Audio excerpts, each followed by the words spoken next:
Responsible for the views, actions, statements, or opinions of its guests, advertisers, or even its viewers. The information contained in this program is not to be confused with medical or legal advice.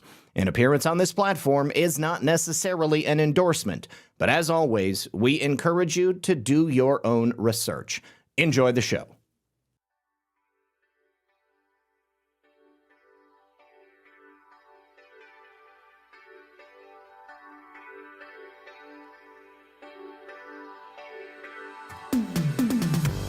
Well, good evening, everyone.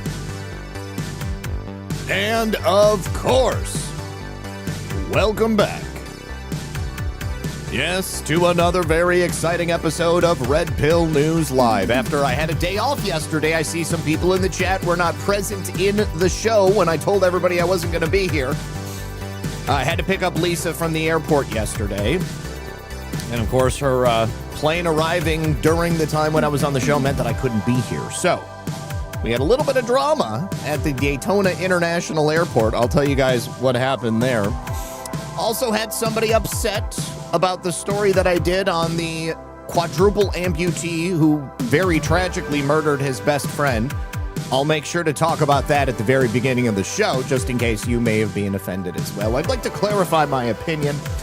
We also, of course, have several stories related to possible indictments forthcoming for some of your favorite deep state traitors, including Adam Schiff, John Brennan, Letitia James, and maybe even Volodymyr Zelensky, and others within maybe, yeah, okay, that could be a J-Res, no problem. Either way, I am here. And I'll tell you guys that I'm just fine. So don't worry. Took some much needed rest and relaxation yesterday. And, of course, I wanted to spend that time with my wife because I hadn't seen her for about a week. So do me a favor, each and every one of you out there, if you haven't yet, hit that like button, help us out by sharing the show, and get ready to sit back, relax, and grab your popcorn because we are about to get into it right about now. All right, my friends, thank you so much for being here. We have so many things to talk about today. The first thing I do want to talk about is the story about the quadruple amputee who tragically shot his best friend. Now, someone in the audience thought that I was making fun of people with disabilities. I want to be very clear. I will never make fun of somebody simply because they have a disability. I will, however, poke fun anytime I think there is a joke that may be had. You know, I'll tell you one thing that I have learned throughout the years, myself and, knowing people who have had disabilities. The one thing that they have returned to back again and again is that they don't really want to be treated differently. They want to be treated just like everybody else. And, I'll tell you what, when I'm hanging out with my friends, we poke a little bit of fun at each other.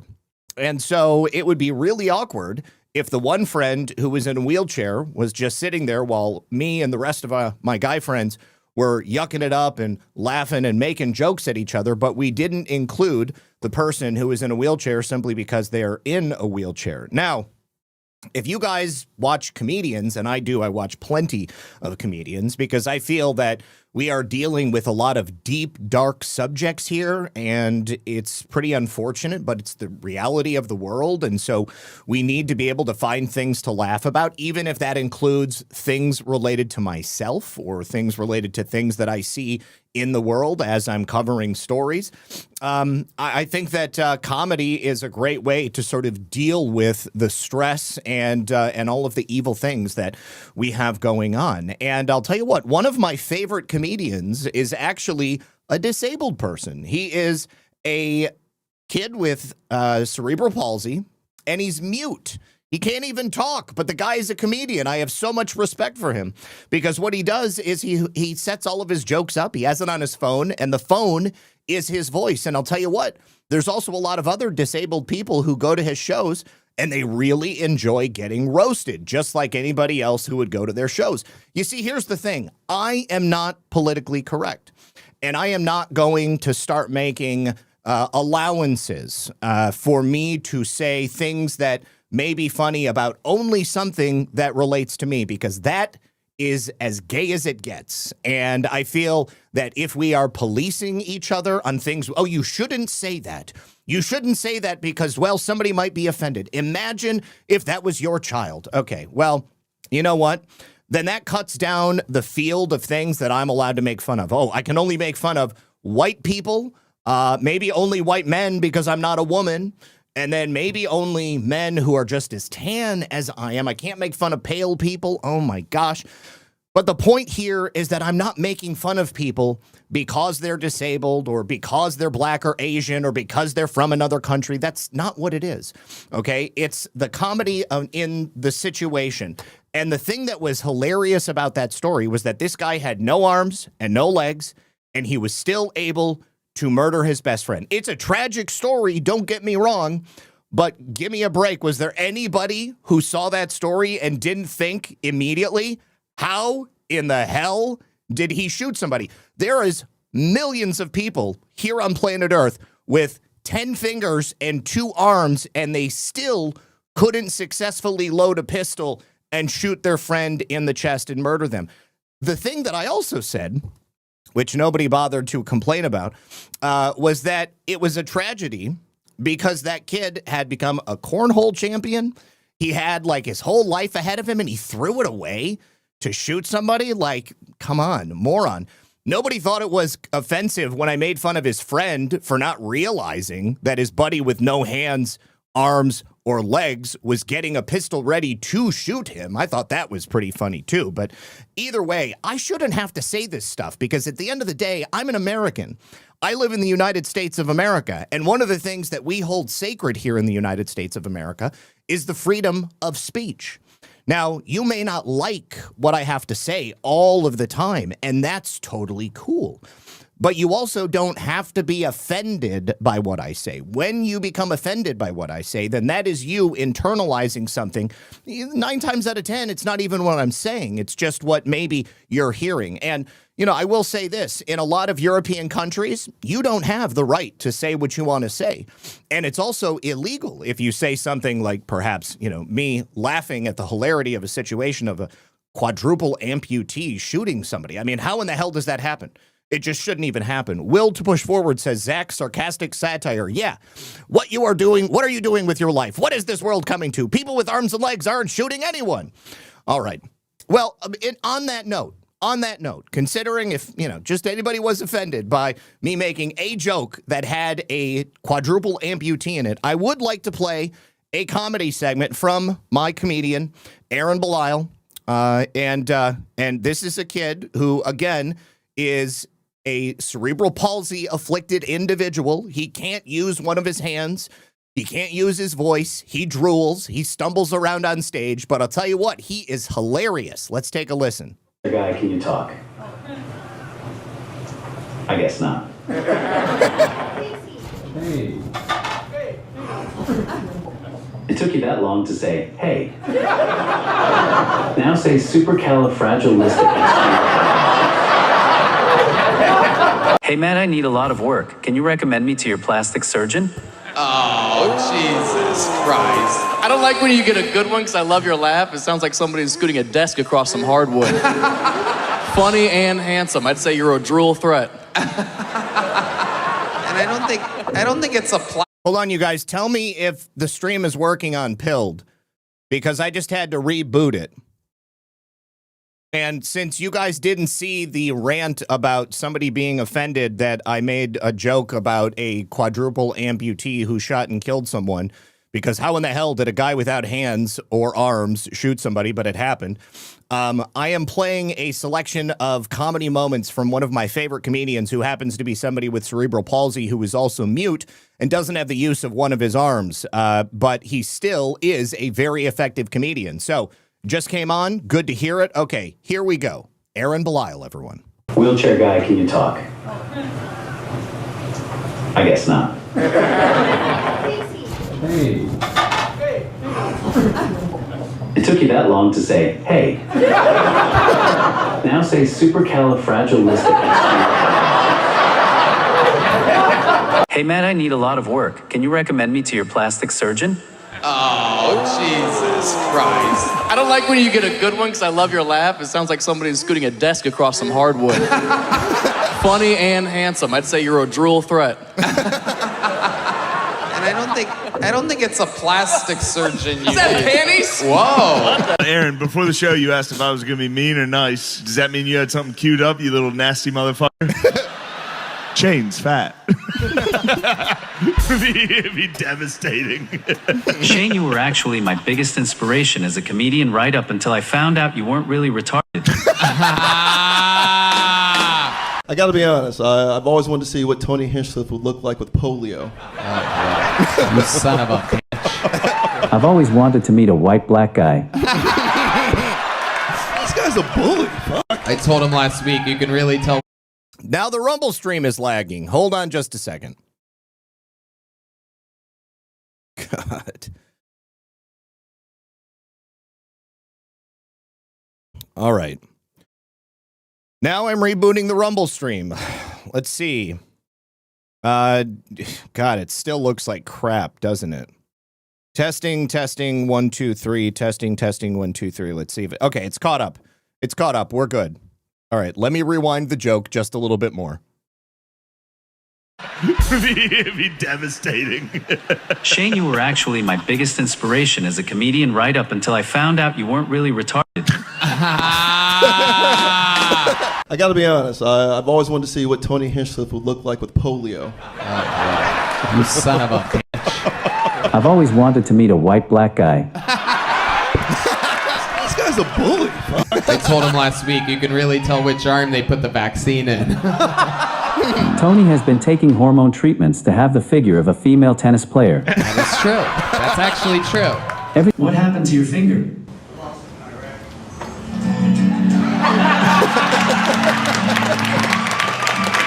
You still have like 3/4 of it. Quit looking for sympathy? I bet you have a handicap placard for a missing finger, you piece of shit. Do you?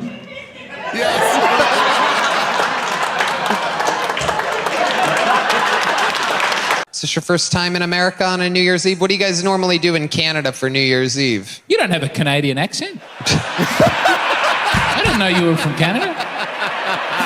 You son of an Australian bitch. I've been nothing but good to you. Let me tell you, you've got more talent in your thumb than you've got in the rest of your body. Hold on, Ahren, before the show, you asked if I was going to be mean or nice. Does that mean you had something queued up, you little nasty Yeah, I know you did. Look at you scrolling. Oh, Jesus. Look at you scrolling. Don't make me be mean, dude. I don't want to be mean. Let's see if you're mean. All right, well. Push him. Yeah. Hey, over there, what's your disability? My mom drugged me to keep me in vegetable. Your mom drugs you. Yes. What does she drug you with that's not cool? Meth. Why do you give your son meth, ma'am? Keep me quiet. Anyway, I'm gonna move on before we all get arrested. Look at him helping me. That's yeah. I'm such a good caretaker. How's your diaper? Now, she's disabled as well. She's in a wheelchair. I'm the comedian. I can talk faster than. I still talk better, though. I don't drool on myself. You look like a lesbian. All right. So what's the lesson to be learned from this? Stop being so serious. Stop taking yourself too seriously and allow yourself to have a little bit of laugh. All right? I will promise you, you are never going to see me say, wow, look at that disabled person. They're such a moron because they're disabled. Because that's not funny. That's just mean. I'm not going to make fun of somebody for being in a wheelchair. I'm not going to make fun of somebody for being black. I'm not going to make fun of somebody for being a foreigner from another country in another country. I might make fun of them for coming into the United States illegally, But that's a totally different situation. It's not about somebody having something wrong with them, okay? It's about comedy in a situation. And if you can't laugh at yourself, well, then you can't laugh at anything else either. So you need to get over it. All right. Now, let me go through these comments here. We have Jim Kyle. Zach, please don't ever change. I'm behind you 100%. Thank you so much. I appreciate you. Will to Push Forward said, Zach, this came to mind when there are people who have unsuccessful struggles with their conditions, causing a person anguish, sadness, etc. It's something that must be treated with great sensibility, not to judge. Well, there you go. Denise Ann says, I grew up with Richard Pryor. Me too. Steve Martin, me. No, you didn't say that. I said Steve Martin. George Carlin, yes, me as well. Red Skelton and so many other amazing comedians. I don't get offended, but LOL, Zach, we were raised in a totally different world and we have tougher skin. And that is the truth. You know, I mean, like, the thing about it is, like, comedy was garbage for, like, the last 15, 20 years because people couldn't make fun of anything. You couldn't make any jokes. You know who else I love? Ben Bankus. And Ben Bankus, like, he does some really racist jokes, but they're hilarious. Like, when he does the voice for that mayor of Toronto who's an Asian woman, and she's like, you know, we gonna bring the trans kids into the drugs den. I can't even do it, but he does a really good job with it. Anyways, here we go.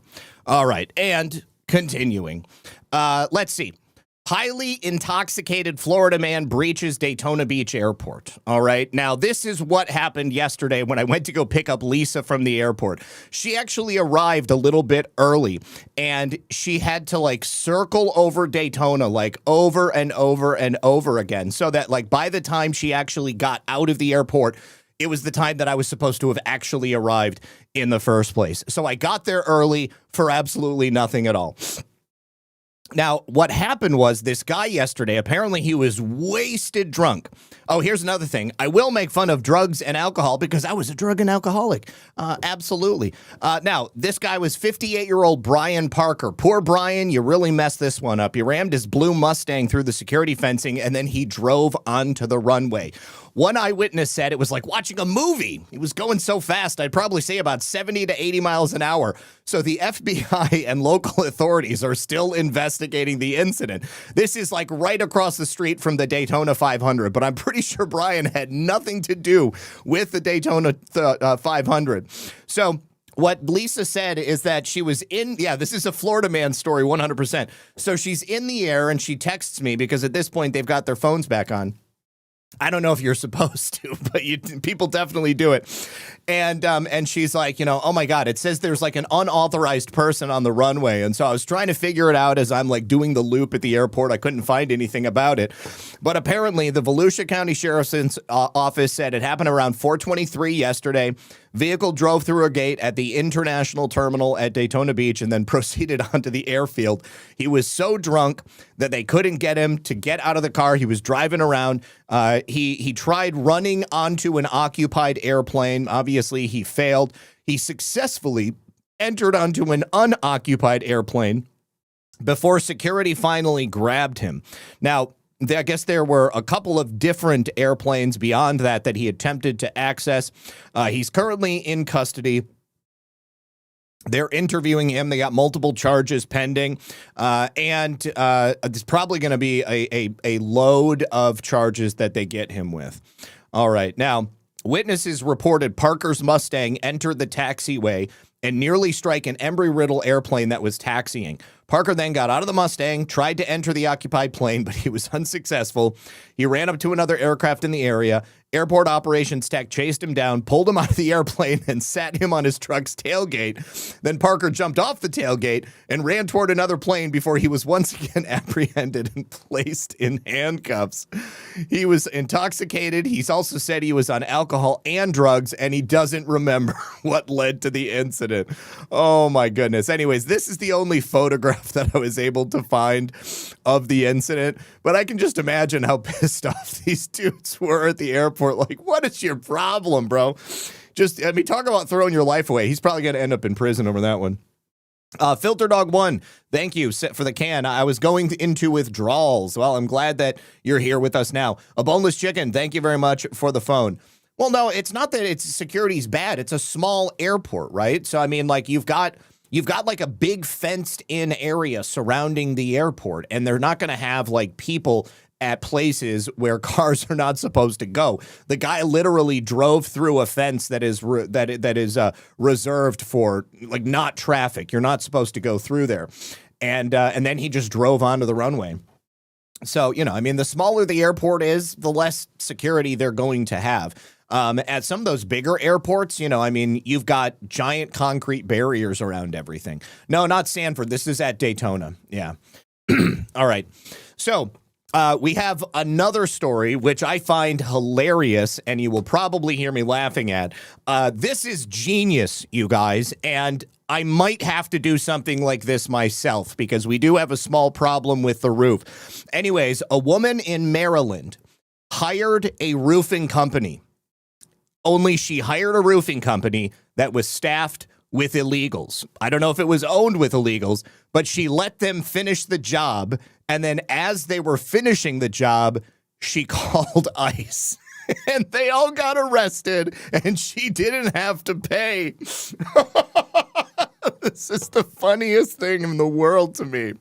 All right, so we got eyewitness accounts and footage. We got the illegals taking their own footage from the roof. I guess they posted it on TikTok. ICE agents arrived at the property. They secured the perimeter. They took the 6 workers into custody while they were finishing the job. A legal co-worker on the crew, Brian Polanco, who is a Dominican national, he's got permanent U.S. residency. I guess he live streamed the entire thing. Now, Polanco, because he's got residency, he was not detained, but he was narrating events and then later confronted the homeowner on camera. He accused her of waiting until the job was almost done before calling authorities. Oh, my God. Yes, please. More of this. Nos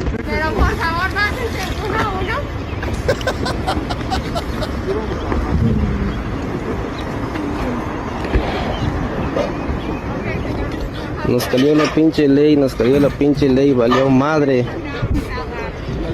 Now, I don't speak Spanish, but I'm pretty sure he's swearing about that woman. Nos rodearon.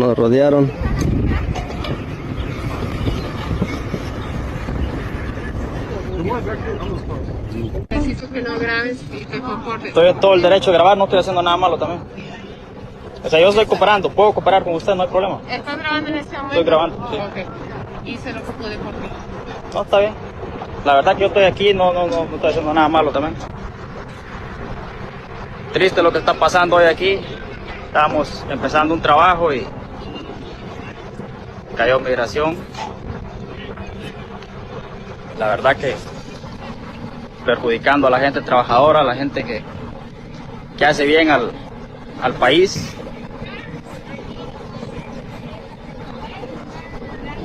Hijo de puta decepción. I feel like, hey boys, you almost done? I'm going to have lunch waiting for you, some cool beers too. So just let me know when you got about 5 minutes left. You just let me know and I'll get everything set up for you. Don't go anywhere, please. La verdad. Triste lo que hacen, en vez de andar buscando a la gente criminal en las calles, a los drogaditos. Vienen a joder a la gente que trabaja. Es la misma mujer arreglándole la casa y todavía con el odio en el corazón. Well, Honda's, who's she going to pay if it's an illegal company? If this is an American company and they're going to come after her for the money, of course she's going to pay. But if these guys are there illegally and they're all going to get deported, who does she pay?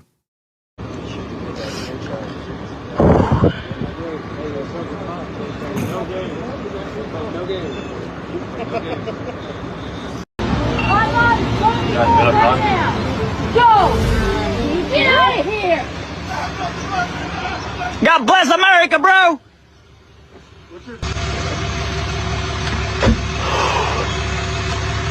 Yeah, they look like they got quite a bit of work to do yet, so I don't know that she's really getting her money's worth. Bueno, los planes de Dios son estos y qué puede hacer uno. Ya venir a arreglarle la casa a esta señora y que ella misma sea. Even if there was a contract, if they're going to get deported, how are they going to enforce it from El Salvador or Mexico. There's no way to do it. No se eche para atrás. Es triste, pero. And I'll tell you what, if these guys are illegals, there probably wasn't a contract. They were probably going through the neighborhood, or maybe she saw it on Facebook or something like that. They came out and said, oh, yeah, we can do it for $1,200. And then, yeah, we will see. We will see. But what I'm saying is that we've got too many hypotheticals that are out there right now. But I don't think that there's any way that they're going to get money if they get deported back to their home country. A la vez todo tiene su propósito.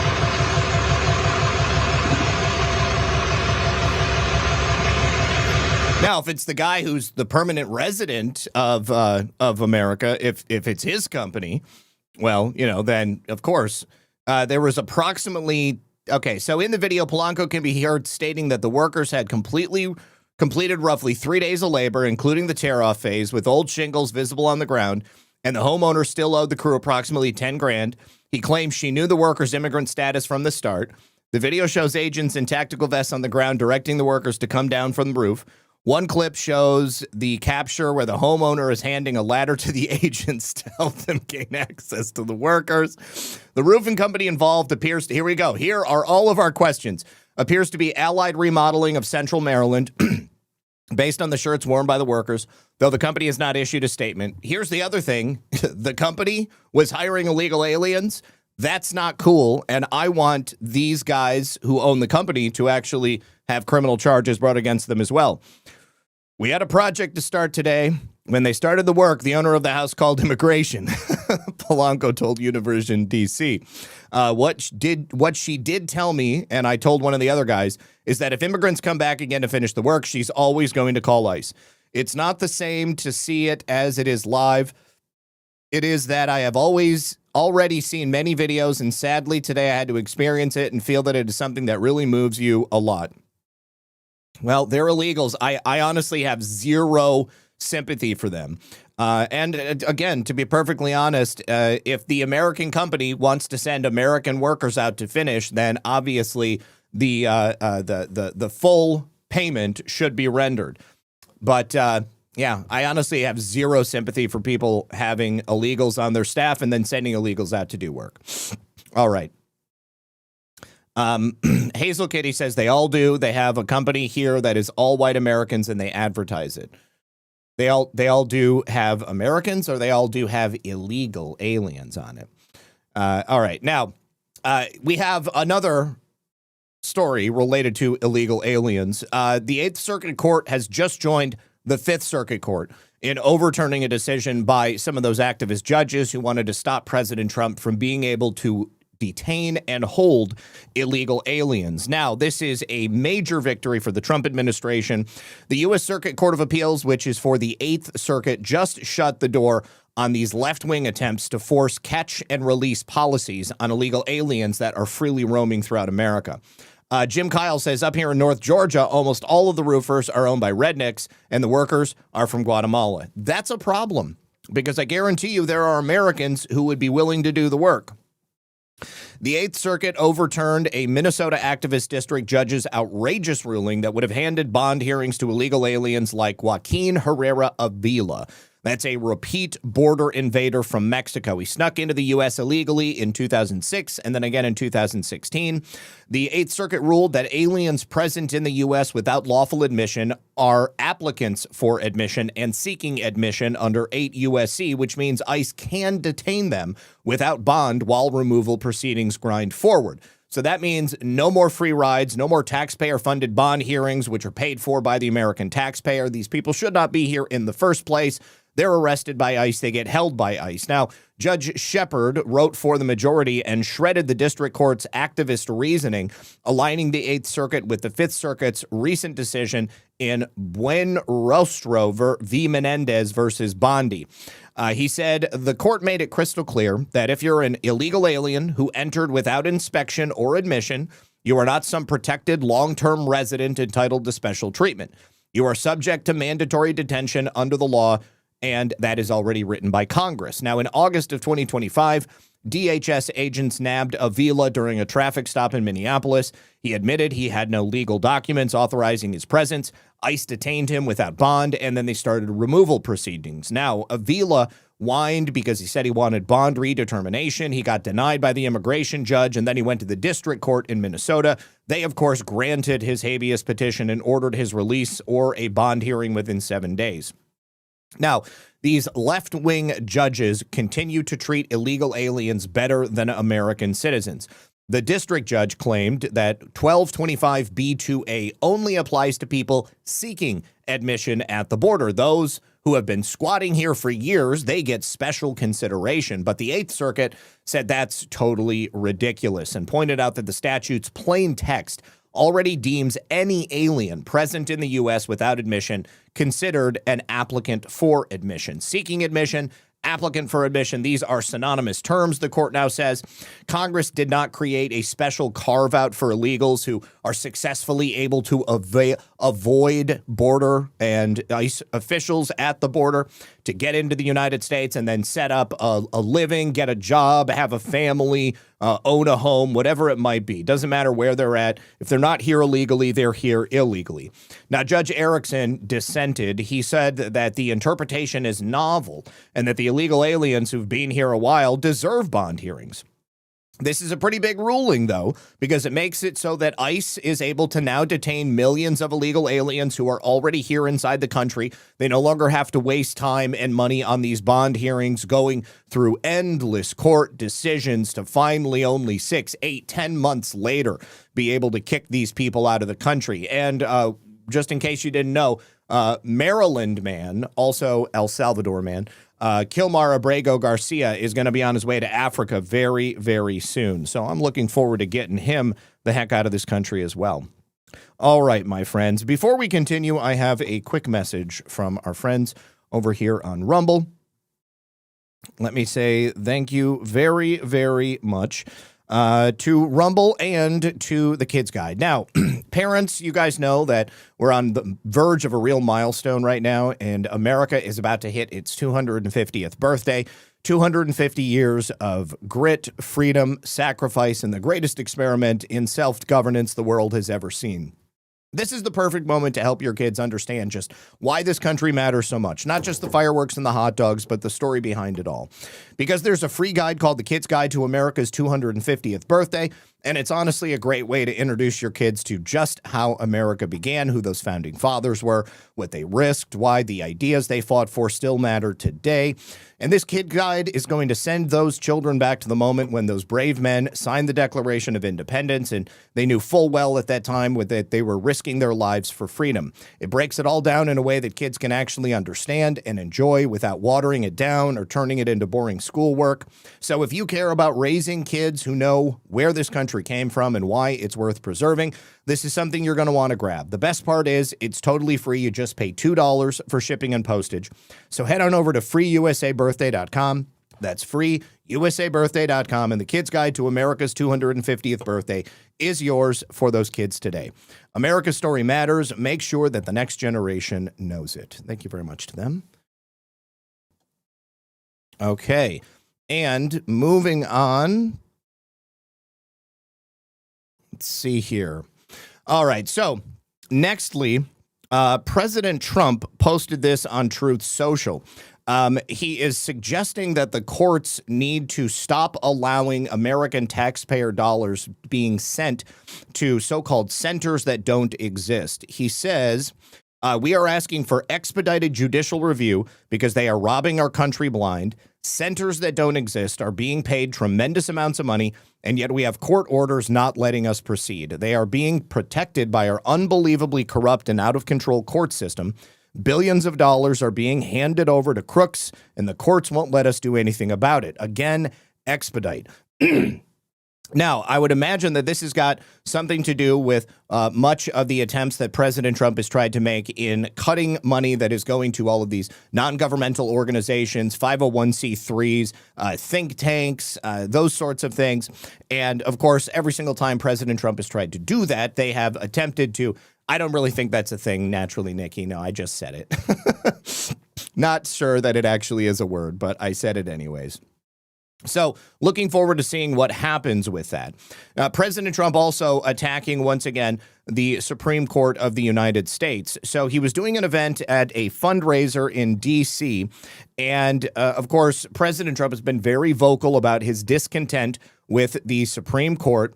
And as a result of a couple of their decisions, he has unloaded on them. Now, once again, he is specifically calling out Amy Coney Barrett and Neil Gorsuch. Let's take a listen. Tremendous amount of money.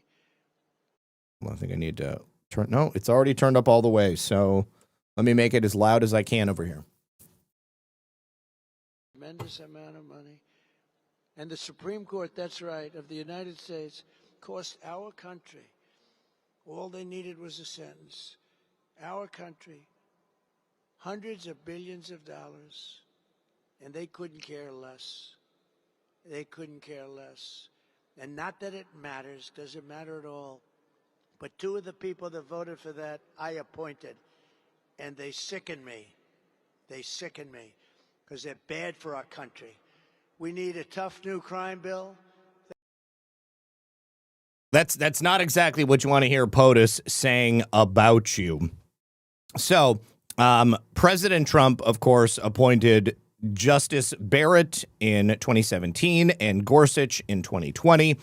They have disappointed a lot of people. Gorsuch, I like his, I like a lot of what he says, but at the same time, I think he has made a couple of bad decisions. Now, we've also had a couple of strange, cryptic videos and pictures that have been posted by the website very recently. Now, initially, this post right here appears to have, I think it was deleted. Hold on, let me actually check because it's being shared by OSINT Defender, and I could not find it on the White House's page when I went to look for it.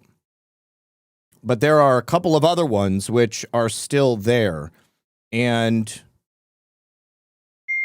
okay. And actually, here's another one that I didn't even find yet. I still need to, okay. No, actually, I did pull this one up.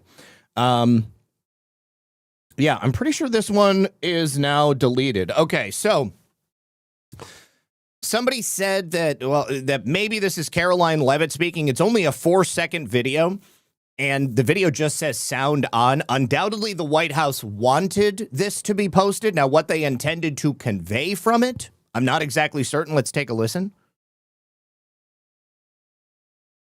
Oh, shoot. Hold, I have to refresh it. But Stephen Chung, who is the assistant to the president at the White House, he's also the director of communications. He reposted OSINT Defender's repost of this with the eyes. So clearly they want people to see it. And I think that the reason they deleted it was because they wanted more people to see it than perhaps would have otherwise.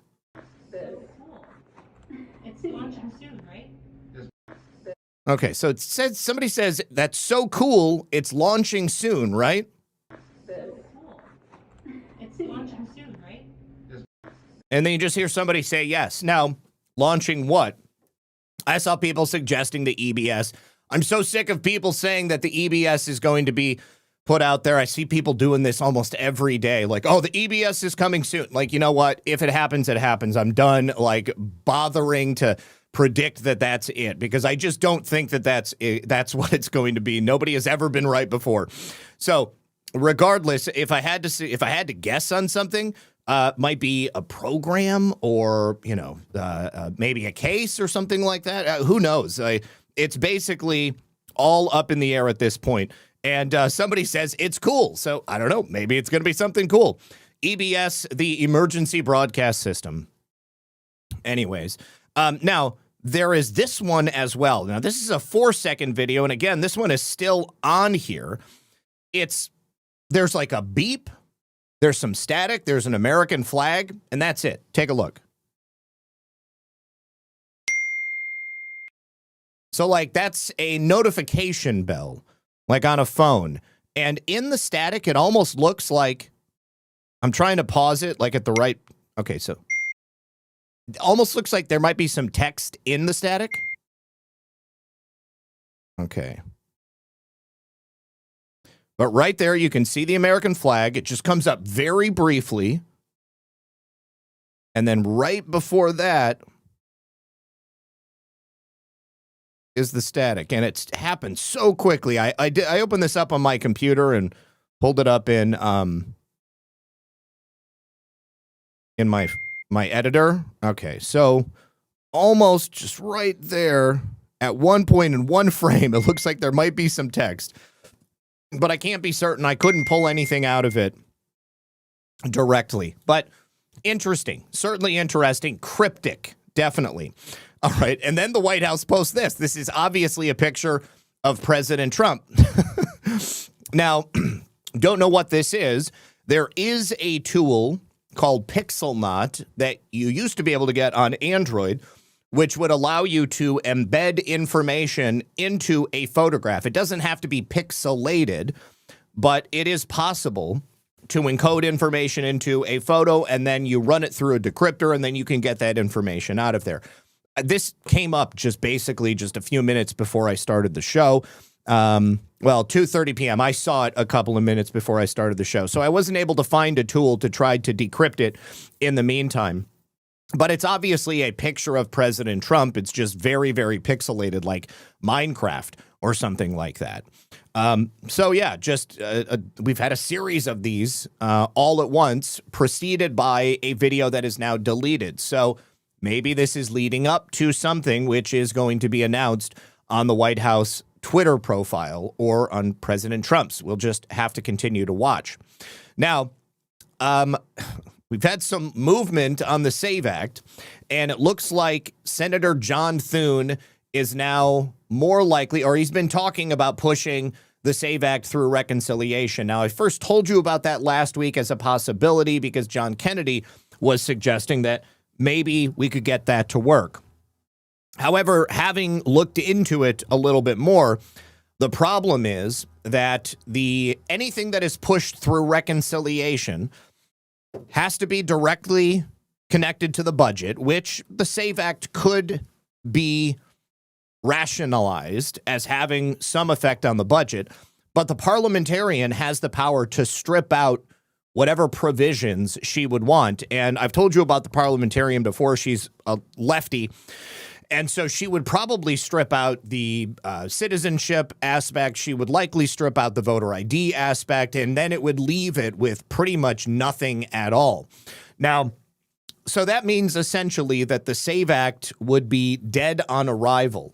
And I actually do have a video here from Anna Paulina Luna where she discusses why this would not work. And hold on. Well, it looks like maybe the video itself is gone.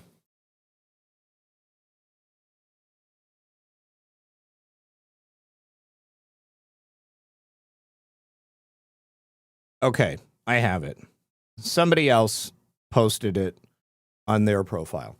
All right, but take a look at this. Data Republican breaks it down pretty deeply. Okay, so let's expose what you're really doing with reconciliation. You announced it yesterday, 11 months after the House passed the Save America Act. You're not really trying to pass this bill. You're trying to kill it in a way where you can blame process. Here's how you know. Reconciliation requires the Senate parliamentarian to rule that provisions are budgetary. Citizenship verification is not budgetary. Photo ID mandates are not budgetary. The parliamentarian will gut the bill, and then you'll shrug and say, we tried, we see through you. Now, meanwhile, you won't use the tools. These are the tools. And John Thune has actually just like earlier today or late yesterday admitted that they could, through a couple of different means, push this bill through, get it passed with a simple majority. First of all, a Rule 14 limits each senator to 2 speeches per legislative day, keep the Senate in continuous session, file cloture daily, and the filibuster exhausts in 12 to 20 days. You dismissed it as complicated because if you tried and succeeded, you would have to actually pass the bill. Harry Reid nuked the filibuster in 2013 when he wanted results. Mitch McConnell changed Senate rules 3 times and canceled August recess. Chuck Schumer used reconciliation within months of a 50-50 Senate. You've got 53 seats. You have changed nothing, canceled nothing, and waited 11 months. Now, in terms of donors, Goldman Sachs has given John Thune $150,000. They are a top user of H-1B visas. Google has given him $75,000. They lobby against E-Verify identity verification. Meta has given him $72,500. Zuckerberg has previously been pushing for mass immigration, and Wells Fargo has given $90,000. They definitely allow undocumented or illegal aliens to bank there. Same corporations all sponsor Punchbowl News. Punchbowl News is this news outlet that seems to be directly connected to John Thune in a number of ways. He will frequently give Punchbowl News like the story, and you know, he won't give anybody else the story. He'll sit down and do interviews with them. They'll get like total exclusivity on it. And corporate money flows between you and Punchbowl News that frames your action as inevitable. We see the loop. You call grassroots anger a paid influencer system, but you actually, sir, are the paid influencer. You take the wrong side on an 80% issue because you're indistinguishable from a K Street mouthpiece and an ineffective one to boot who won't bend the rules to get anything passed. So essentially, John Thune is still a rhino. Now, let's take a listen to Anna Paulina Luna. She also breaks it down. Okay, just an update. The Save America Act cannot pass through budget reconciliation. Thune and leadership in the Senate GOP are doing this because they think you're stupid. They are literally trying to get the American people to get off their back for the fact that they won't do one of the top things that the entire country wants. They are on the same page as Chuck Schumer and the Democrats right now on this. Overwhelmingly, Democrats, Republicans, Independents, Black, White, Hispanic, Asian, everyone wants voter ID except for these people. So what did they say? They said they're going to do it in budget reconciliation. What does that mean? That means that this is a head fake. It can't be done. The parliamentarian will strip this out. So if you want the Save America Act passed, it has to be attached to FISA. I don't care what anyone else is saying right now. I promise you, they are literally lying to the American people. It will not get done if it's done in reconciliation. This is completely fake news. Do not listen to what Thune is saying. And yes, that still means I'm a no on reconciliation because guess what? No Save America, no bills for you guys, Senate. Okay. All right, and at least they're sticking to it. Now, the only reason I don't want it attached to FISA is because I don't really want FISA to be renewed, unless, of course, they can make a really good argument as to why it's being used to bring down deep state and government bad actors right now. But I don't know that they're actually going to tell us that. So Denise, she says, I mentioned the two-speech rule last week. Oh, that was the thing that you were talking about from Good Logic. Okay. All right. He says that's the best way to get the Save America Act bill passed. Hopefully somebody is talking to John Thune about that as well, because unless that happens, it doesn't look like anything is moving forward on it. Now, take a look at this. Adam Schiff appeared on CNBC with a Republican senator from Utah, John Curtis. He's actually the replacement for Mitt Romney. And he basically seems to have the exact same ideological opinions as the Democrats in the Senate. So they were discussing the bill that they have that they're promoting, which is looking to restrict prediction markets. Now, while he was there, he spoke about this concept of giving amnesty to illegal aliens. And the host is this guy named John Kernan. And he basically said, you know, I thought I was going to be here disagreeing with Adam Schiff. I didn't think I would be disagreeing with you, Senator Curtis. And of course, it just goes to show you that Democrat, Republican, oftentimes it doesn't matter. These people take the exact same side on an issue, and you can see that pretty clearly right now when you're looking at something like the Save America Act, which the majority of the country wants the Senate to pass, but they refuse to do so. And the same thing when you look at the amount of money that they keep approving to hand out to all of these organizations. There were a lot of changes that were supposed to be made with DOGE, and when it came down to it, they ended up just putting a lot of that money back into the budget. But thank goodness, we still have the DOGE committee, which is being run by our friend Tim Burchett. And the first hearing to immediately begin cutting from the budget at the request of initiatives that were proposed by DOGE took place this week. And Tim Burchett also put out a video talking about progress on that. Now, this is him in the committee hearing. Hey everybody, Tim Burchett getting ready to chair our first DOGE subcommittee here in a minute. Going to show a lot of duplication in government. That crazy chart right there is an indication of what we've got going on in government, probably over $1 trillion. If we can cut a few $million out of that, I'd be very happy. I'd like to cut it all out, but we'll see how that goes. Getting ready to start. So duplication, we're talking about money that is in the budget on more than one thing, or funding for projects that comes in more than one way. Well, we can tell you that we also have a lot of money that is just ending up into a black hole in Africa. Take a look at this, something specific that Tim Burchett is looking to cut. Hey everybody, Tim Burchett, the Sleep and Foreign Affairs. I put an amendment on the bill to eliminate the African Development Foundation. It's supposed to be an independent federal agency, but what happened was the director was, let's see, what did they do? They found him, he pled guilty of financial fraud. He was indicted by the Department of Justice in January of 2026. And so basically the bill just abolishes the organization. It's your tax dollars, it's going to Africa. Bring it home, I don't care. I'm getting tired of this. And then of course every Democrat opposed it. They put a bunch of amendments on it that got it. And righteous indignation. It goes back to my original premise that these funds are probably sent back in the form of dark money to campaigns and other things, allegedly.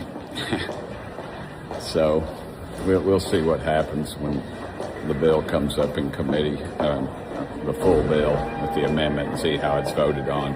I've already had some Republicans say that they had some problems with it, but they're gutless. We got to quit spending this money overseas. It ought to just make you furious that we're even having these kind of discussions, but that's what we're doing. Anyway, and the chairman and the ranking member got into it for about, I don't know, 6 or 7 minutes. I'm sure you can watch it on YouTube tonight. It'll be quite comical, I'm sure. But I'm disgusted. Thank y'all for sending me here.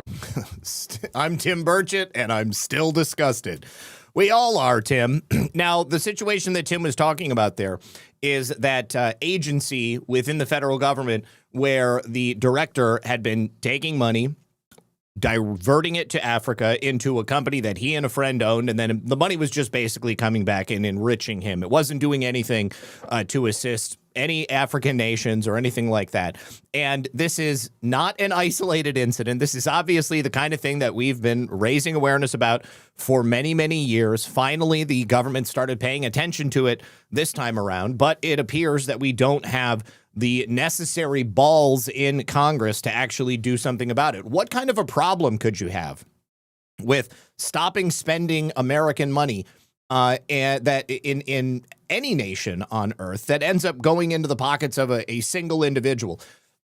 Likely that money is coming back and going into campaign accounts, and that's why people seem to have some problem with it. Now, I wanted to show you guys a phenomenon. I'm sure you remember when Bill Pulte first had referred the Federal Reserve Board member Lisa Cook and Letitia James for mortgage fraud. He was called a racist. Letitia James, black woman, Attorney General of the state of New York. Lisa Cook, first black woman to ever serve as a Fed governor. This is James Fishback who is posting this, but this was the New York Times writing about Bill Pulte, claiming that because he was attacking Miss Cook, despite the fact that she committed mortgage fraud, she is still the first black woman to ever serve as a Fed governor. And so as a consequence, Bill Pulte is a racist for doing that.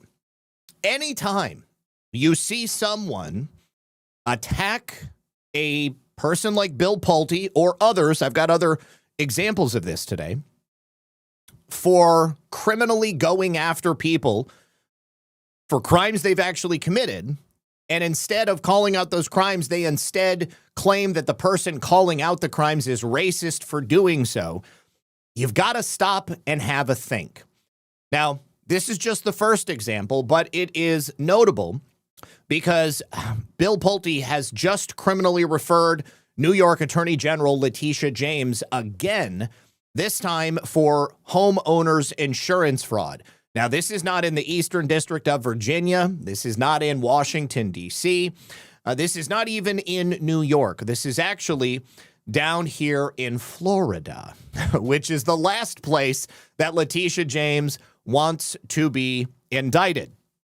So he has criminally referred her for mortgage fraud, and this is a very different situation than what we had before.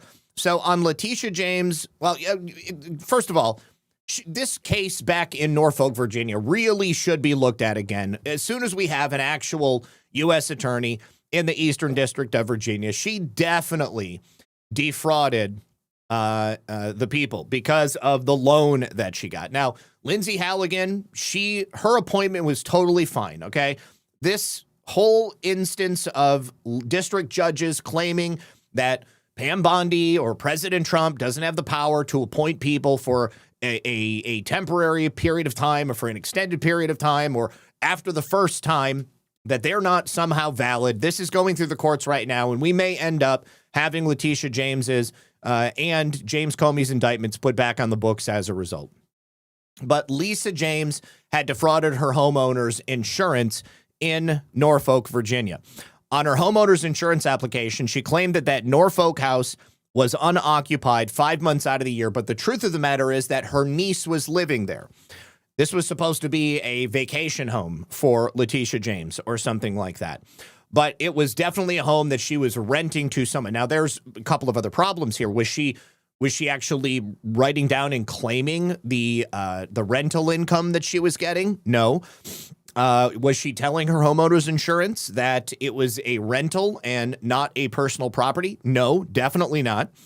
But in this instance, she had the referral in the Eastern District of Virginia, and there was in one other location as well. But this time, he has gotten referrals in Florida and Illinois, and the information is now passed on to the U.S. attorneys in those two different jurisdictions.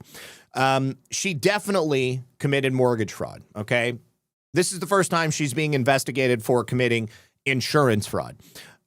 She was also indicted for bank fraud and false statements to a financial institution. Now, in this instance, for Letitia James to be put before a grand jury, it's going to be in the Southern District of Florida, and it's going to be Jason Quinones, the U.S. attorney who is currently also running the Grand Conspiracy Grand Jury. There is also the possibility that Letitia James could be brought up on charges in that case as well. We haven't gotten that far. We don't know that that is the plan. I would hope that that's the plan, but we don't know that to be the case yet. But this is all very preliminary. We're waiting for additional information to come out. And I know that Just the News had also reported on this as well. Let me jump over to them and see. Okay, so we do have the actual criminal referrals themselves. But this is the second time that Bill Pulte has been able to do this, and I think that this is going to be a little bit different. So in a letter to the U.S. Attorney for the Southern District of Florida, Jason Quinones, Pulte points to a court exhibit, an application for home insurance that was submitted to Fort Lauderdale-based Universal Property Insurance, which appears to show that James claimed her Norfolk, Virginia home would be unoccupied. However, James's niece reportedly told the grand jury she was living there rent-free. Nakia Thompson had lived there for 5 years. So James made false representations that her property would be unoccupied. And then in a separate letter to the U.S. Attorney for the Northern District of Illinois, Pulte says that one court document shows James appears to have claimed to Allstate, which is based in that state, that her Virginia home would only be occupied by one individual. wasn't the case because her niece lived there with her 3 children. So James made representations that the house would be occupied by a single adult with no children. Instead, according to the Post, she knew the house was actually occupied by 4 people, 3 children, and her niece. As such, it appears Miss James may have defrauded the Illinois-based insurance company. We kindly request you authenticate and investigate this matter if you deem appropriate. Now, again, this is going to be all up to the U.S. attorneys in those 2 separate jurisdictions. I think it's most likely that this could result in a grand jury and some type of indictments after an investigation down here in Florida. Illinois, as you know, it's a little bit liberal up there in the same way that it is in many other places throughout the country. Now, I have another instance of somebody claiming that a member of the Trump team is racist. This time it's Josh Hammer. He is the editor for Newsweek. He's also somebody who I don't know that many people knew who he was until Charlie Kirk was assassinated. He was part of that Charlie Kirk text messaging group where messages came out, and Charlie had stated that he was discontented with the Israel First crowd because they were demanding that he do and say certain things and that he not invite certain people to his events. But in this instance, Josh Hammer, just the day before we get an announcement on something new that Tulsi Gabbard is doing, Josh Hammer comes out and says, I have good authority that Tulsi Gabbard is an anti-Semite. That's right, that Tulsi Gabbard is directly involved in an anti-Semitic influencer network that involves creating certain narratives, and she is personally very anti-Semitic. So this appears to me that Josh Hammer got out ahead of the news I'm about to give you next to make this narrative up in the minds of the public that Tulsi Gabbard is an anti-Semite, and so therefore anything that she does should now be colored with that slur. Let's take a listen. Multiple people around the same time, last fall, I don't remember the exact date, that Tulsi Gabbard, who is the director of national intelligence, and she was... Now, the places may not be liberal, but the prosecutors and the judges, that's what we really have to worry about. Also, of course, you do have to worry about the jury pool. When we're talking about D.C., it's all of the above. Joe Kent's boss, as the director of the National Counterterrorism Center, he worked under Tulsi Gabbard. I was told by numerous people who are very much part of the conservative ecosystem in D.C., these are well-sourced people, strong connections to the White House, they told me to be strongly on the lookout for Tulsi Gabbard and her office. They basically said that Tulsi Gabbard is running something of a shadow operation from her office, that she is personally, I was told this, I've met Tulsi, I don't know her well. I was told she's personally actually very anti-Semitic and that she is heavily involved in a lot of the anti-Semitic influencer operations. All right, so that means you can't trust anything Tulsi Gabbard might be saying. Let me just tell you what I think of Tulsi Gabbard, because I've said it before. She's the mother effing MVP of Trump 2.0. Josh Hammer is an Israel first kind of guy. We'll just say that. All right. And let me now tell you who Tulsi Gabbard is coming after. Well, would you look at that? It's Adam Schiff. She's coming after Adam Schiff. Adam Schiff is Jewish. So does that make her anti-Semitic? No. But it makes Adam Schiff a likely criminal. So it looks to me like Josh Hammer is trying to discredit Tulsi Gabbard as she is about to do some additional damage to the deep state. Now, in this particular instance, she's about to declassify a top secret document that was related to the first impeachment of President Trump that was then led by House Intel Chairman Adam Schiff, who had previously been found to be lying to the American people. Now, Adam Schiff has this top secret document. He locked it away in a skiff for years because he didn't want anybody to see it, didn't want anybody to know about it. Why? Because it's damaging. It's damaging to Adam Schiff, and it's damaging to the group of people that are trying to take down Donald Trump.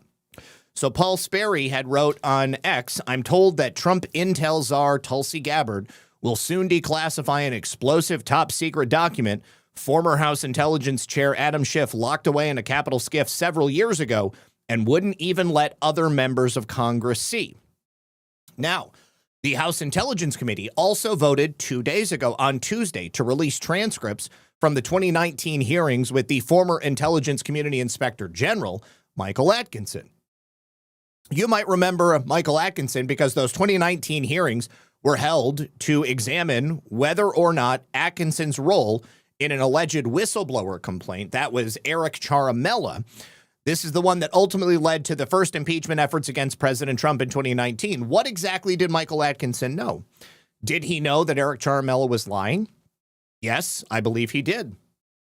The great deal of widespread speculation about the Atkinson classified hearing transcript is indicative of the American people's complete and warranted mistrust of the intelligence community. Chairman Crawford said, in far too many instances, the intelligence community hides behind the veil of overclassification. Sometimes sunlight is the best disinfectant. As part of the committee's continued effort to balance the transparency the American people deserve and the need to protect sensitive national security information, we hope this release of these transcripts allows the American people to make their own determinations. As chairman, I remain committed to ensuring this committee, where possible, is transparent as the IC works to build trust with the American people. Now, let's see. Tyler17 says, it's launching soon. Maybe the robot that was with Melania. Maybe. It's supposed to be coming out later this year.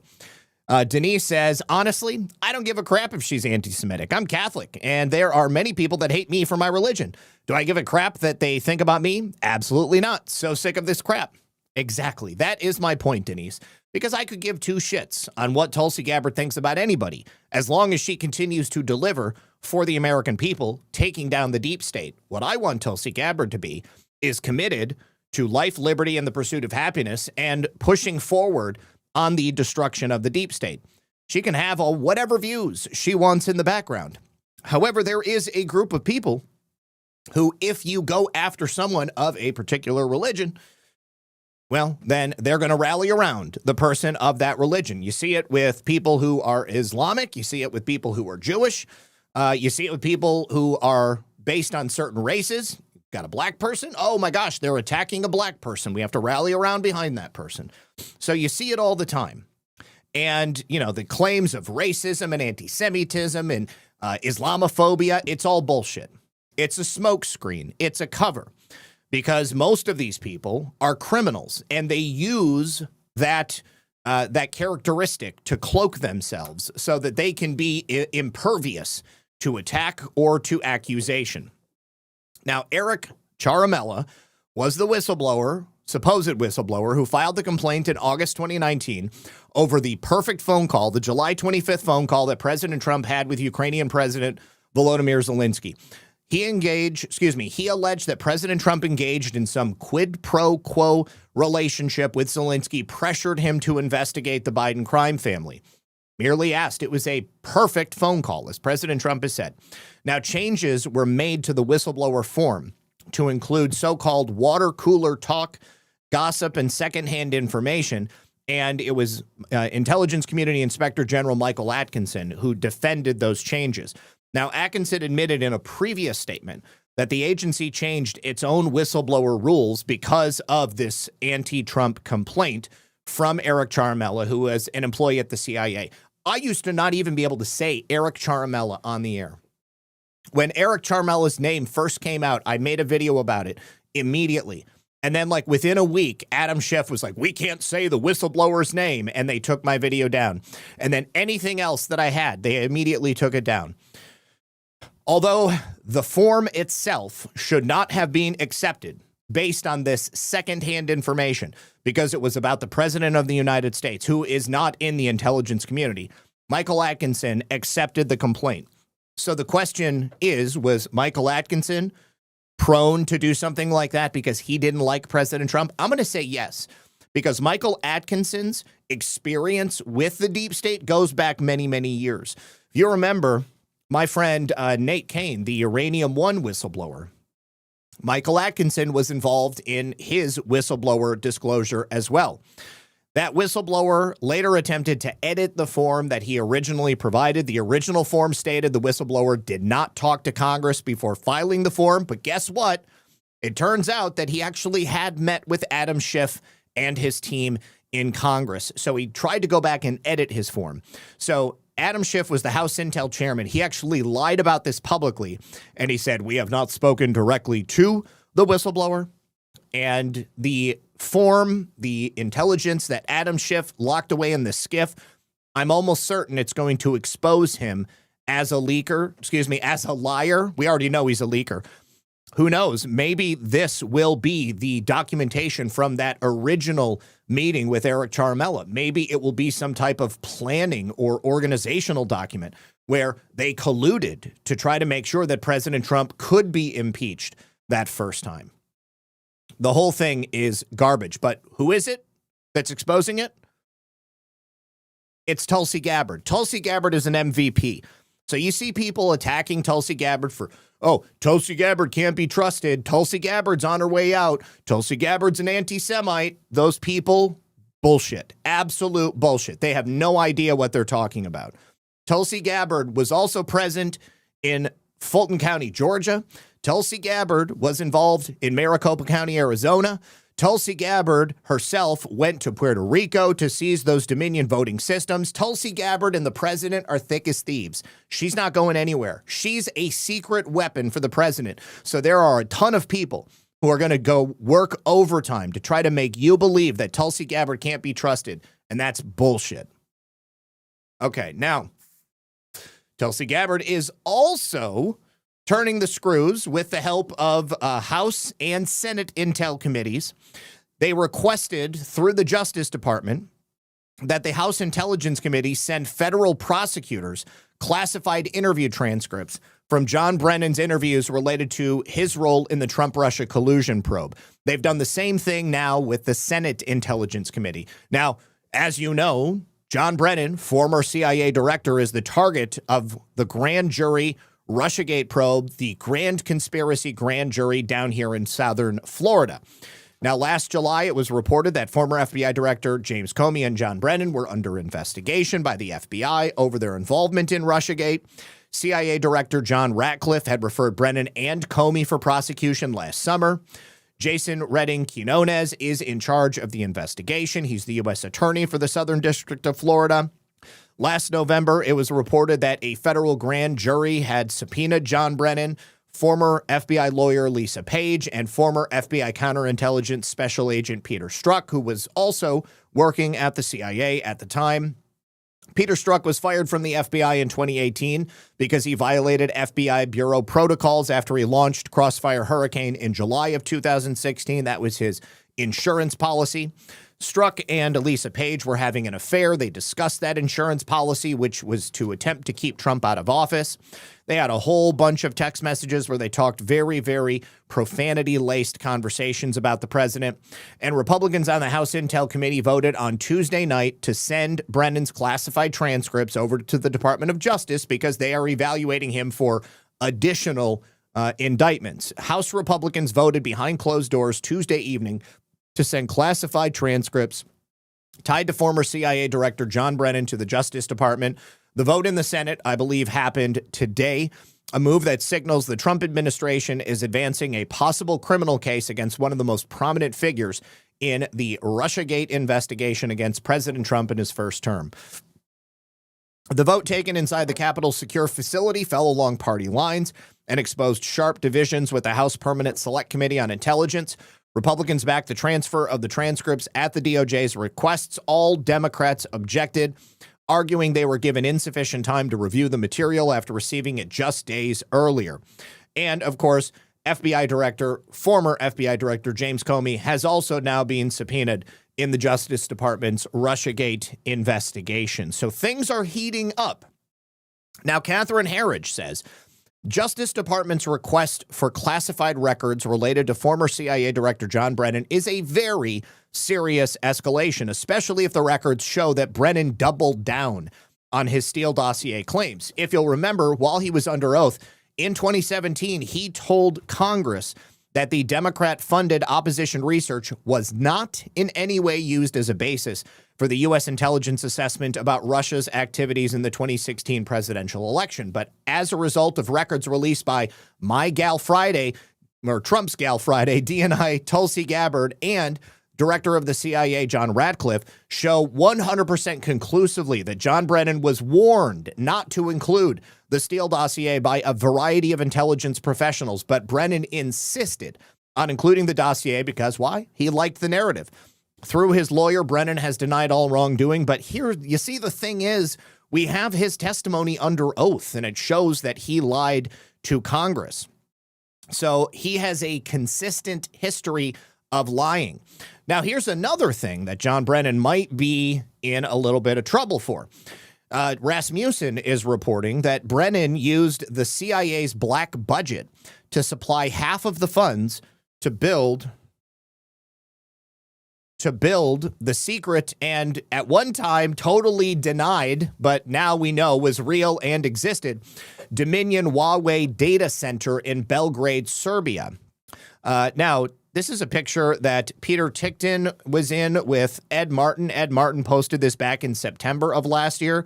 Right here, Rasmussen says Dominion sale agreement being executed below. I would imagine that the Dominion sale agreement would have required the admission of any of those facilities, because when it was sold to Liberty Vote, they had to admit that the Serbian facility was real and they had to shut it all down.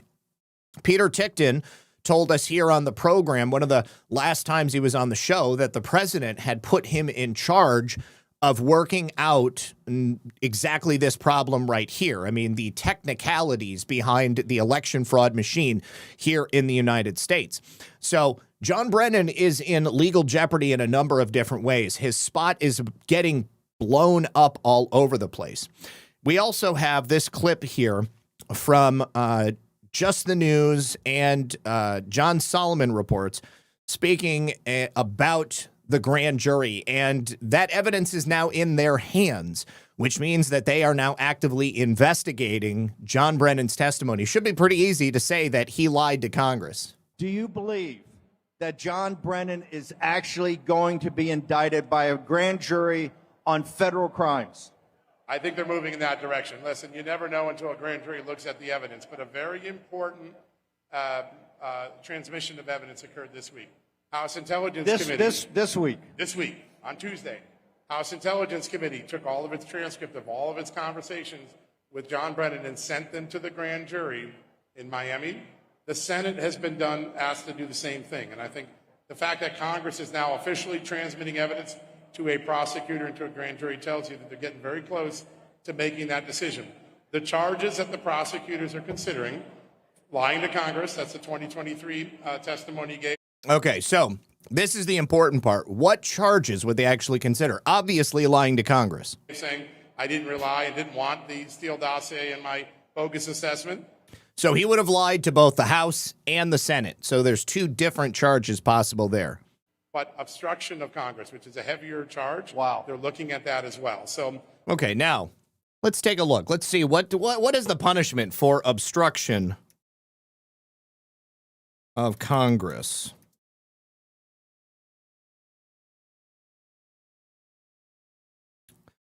Okay, so that could lead to someone. Oh gosh, what is the actual punishment? Come on.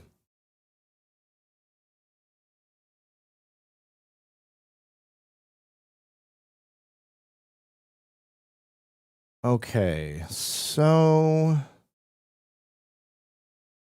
well, it's at least a couple of years in prison. I'm having difficulty actually finding what because it keeps coming back to, okay, here we go. A fine of up to $100,000 and imprisonment for 1 to 12 months. So he could have two charges of obstruction of Congress, but actually lying to Congress, I believe that's a smaller fine. And that would be actually up to 5 years in prison for that one. So John Brennan could be looking at 5 to 7 years on the minimum, 10 to 14, 15 years on the maximum with only those couple of charges? Yeah, I think that we'll know by mid-April if there are going to be charges against John Brennan. Is Brennan not guaranteeing he's indicted? Well, Hillary wasn't charged, Rebel Nader. Hillary wasn't charged for lying to Congress. She lied to Congress, but they didn't actually bring her up on charges. The DOJ is much further along on actually bringing charges against John Brennan. But is Brennan the domino? Once he falls, others will be falling after that? Yeah, it's the fireworks that start the show. And then right soon after that, there's a very active investigation right now looking at the FBI agents and federal prosecutors who went after Kash Patel's phone records, Susie Wiles' phone records, on the allegation that they opened an investigation without a predicate, meaning it was a fake predicate. All right, so that's another set of investigations which we look forward to reporting on. All right, very briefly, before we continue, I have another message from our friends over here on Rumble. You guys, here's just a quick little inside scoop on something that many creators are talking about here on Rumble behind the scenes. It's actually one of the cooler parts of using Rumble. They've made a way to super chat so creators can get paid immediately without any fees. You might not know that YouTube and Twitch take up to 50% of fees when you chat and send people donations through that method. This is, however, going to take none. You get 100% of your donation goes directly to the creator. Rumble takes 0 fees. And you can send chats, super chats using Bitcoin, Tether USD, or even Tether Gold stablecoins. The tip's going to show up in the Rumble chat just like a Rumble rant, and then, of course, I'm going to read it. All you need to do is download the Rumble wallet on the App Store and then send the tips to your favorite creators. You'll sign in with your Rumble account. It'll show all the people you're subscribed to. You can also go right to wallet.rumble.com, or you can download the app directly from the app stores. You can also use the QR code that you see on screen.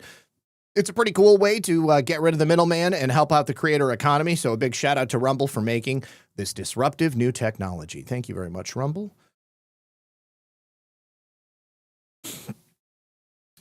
Tired of this shit. Oh, no. No, I'm saying, Frey and the Boys says, is it lying if you say it's 12 inches and it's only 9? Yes, it's still a lie. All right. Now, let's take a look at this story from Just the News as well. Now, we learned last week that the U.S. government, Tulsi Gabbard at the DNI, had discovered newly unclassified documents that showed that in 2022, Ukrainian officials had discussed the diversion of USAID funds, millions of dollars in money in U.S. taxpayer dollars. This was supposed to be going for clean energy in Ukraine. They were talking about diverting it back to Joe Biden's 2024 campaign. Now, we don't have any evidence that these intercepted allegations were investigated during the Biden administration. I would imagine they were probably just completely glossed over. But this is a big deal. The fact that intelligence had intercepted the fact that Ukrainian government agents were communicating a plot to route hundreds of millions of American taxpayer dollars back from the war-torn nation of Ukraine directly into accounts that would then go into President Joe Biden's 2024 re-election campaign, and also importantly, the Democratic National Committee. Now, given the fact that they ran out of money, I'd say that this probably never actually happened. But this was a declassified intelligence report, and Director of National Intelligence Tulsi Gabbard had learned about these intercepts as she asked the U.S. Agency for International Development officials to scour their records and see if the plot was actually carried out and whether a criminal referral should be made to the FBI. Now, the team thus far has not found any substantive evidence that intercepted allegations were thoroughly investigated. Communications are not believed to be tied to any Russian disinformation efforts. I would say that they don't need to be. They only need to be tied to Ukrainian efforts. There appears to be a massive scam to take a lot of that money that's coming out of the United States, moved over to Ukraine, and send it back to the United States in a series of smurfing efforts. Now, this declassified report is a summary of raw reports from various spy agencies in late 2022 discussing this alleged plot, and the officials who have reviewed the files said there seemed to be a lack of curiosity. Isn't that funny? Nobody wanted to investigate the explosive allegations of foreign interference at a U.S. election. Why? Because it was going to benefit the Biden campaign and the DNC. Now, the Ukrainian government and unspecified U.S. government personnel through USAID in Kiev developed this plan that would provide hundreds of millions of U.S. taxpayer dollars to fund an infrastructure project in Ukraine, to then be used as cover to send approximately 90% of the funds allocated to the DNC to fund Joe Biden's re-election campaign. They were confident the project would be funded initially, even though at the same time in the future the project would be disapproved as unnecessary. At this time, the money would already be allocated and impossible to return or to use for a different purpose. The intercepts mentioned 2 American subcontractors as possible recipients for the money that would eventually be moved to the DNC coffers. The names are included in a still classified raw spy data, but they were redacted from the declassified report that Just the News got their hands on. The plan included details of how subcontractors would be funded through U.S. companies so that that's how the funds would be spent and then allocated would be difficult to track them. Additionally, contracts would be executed that would then be difficult to verify. If they did this, most of the U.S. funding would be diverted to Biden's election campaign without the ability to track where exactly the funds came from. I would look at the transfer of money into Act Blue and then these smurfing donations that were going into all of these accounts around the country. So the discovery of alleged 2022 efforts by Ukraine to help Biden's 2024 campaign comes at a pretty sensitive time for Zelensky. He's been working closely with President Trump and his envoys to try to craft a peace plan so they can end this four-year standoff. And they were previously winning praise from the Trump administration for making concessions. Zelensky and his administration has continually been dogged by new allegations of corruption. We've had many different people within his government. Andrei Yermak, now the former head of the Office of the President, close Zelensky ally for many, many years. He resigned in late November. They searched a variety of his homes. The National Anti-Corruption Bureau and the Specialized Anti-Corruption Prosecutor's Office both brought charges against him. NABU and SAPO are conducting investigative searches at the head of the Office of the President of Ukraine. Investigative actions are sanctioned and are being carried out. 2 Ukrainian agencies had announced early in November that high-level criminal organizations operating in the energy sector had been exposed as part of Operation Midas. If you'll remember, there were a couple of other officials who were taking money that was destined for the energy sector. They were stealing it, diverting it for themselves. Yermak said in late November that the investigators have no obstacles. From my side, there is full cooperation. When all attention is focused on diplomacy and on defending ourselves in this war, we need internal strength. Internal strength is the foundation of our external unity and the relations with the world, Zelensky said in a national address after Yermak was forced to resign. And for the internal strength to exist, there must be no reason to get distracted by anything other than defending Ukraine. I want no one to have any questions for Ukraine. And then he added, so today, these are the next internal decisions. First, there will be a reset at the Office of the President of Ukraine. The head of the office, Yermak, has submitted his resignation. I am grateful to Andrei for always representing Ukraine's position at the negotiation track exactly as it should be represented. It has always been a patriotic position, and I want to eliminate any rumors and speculation.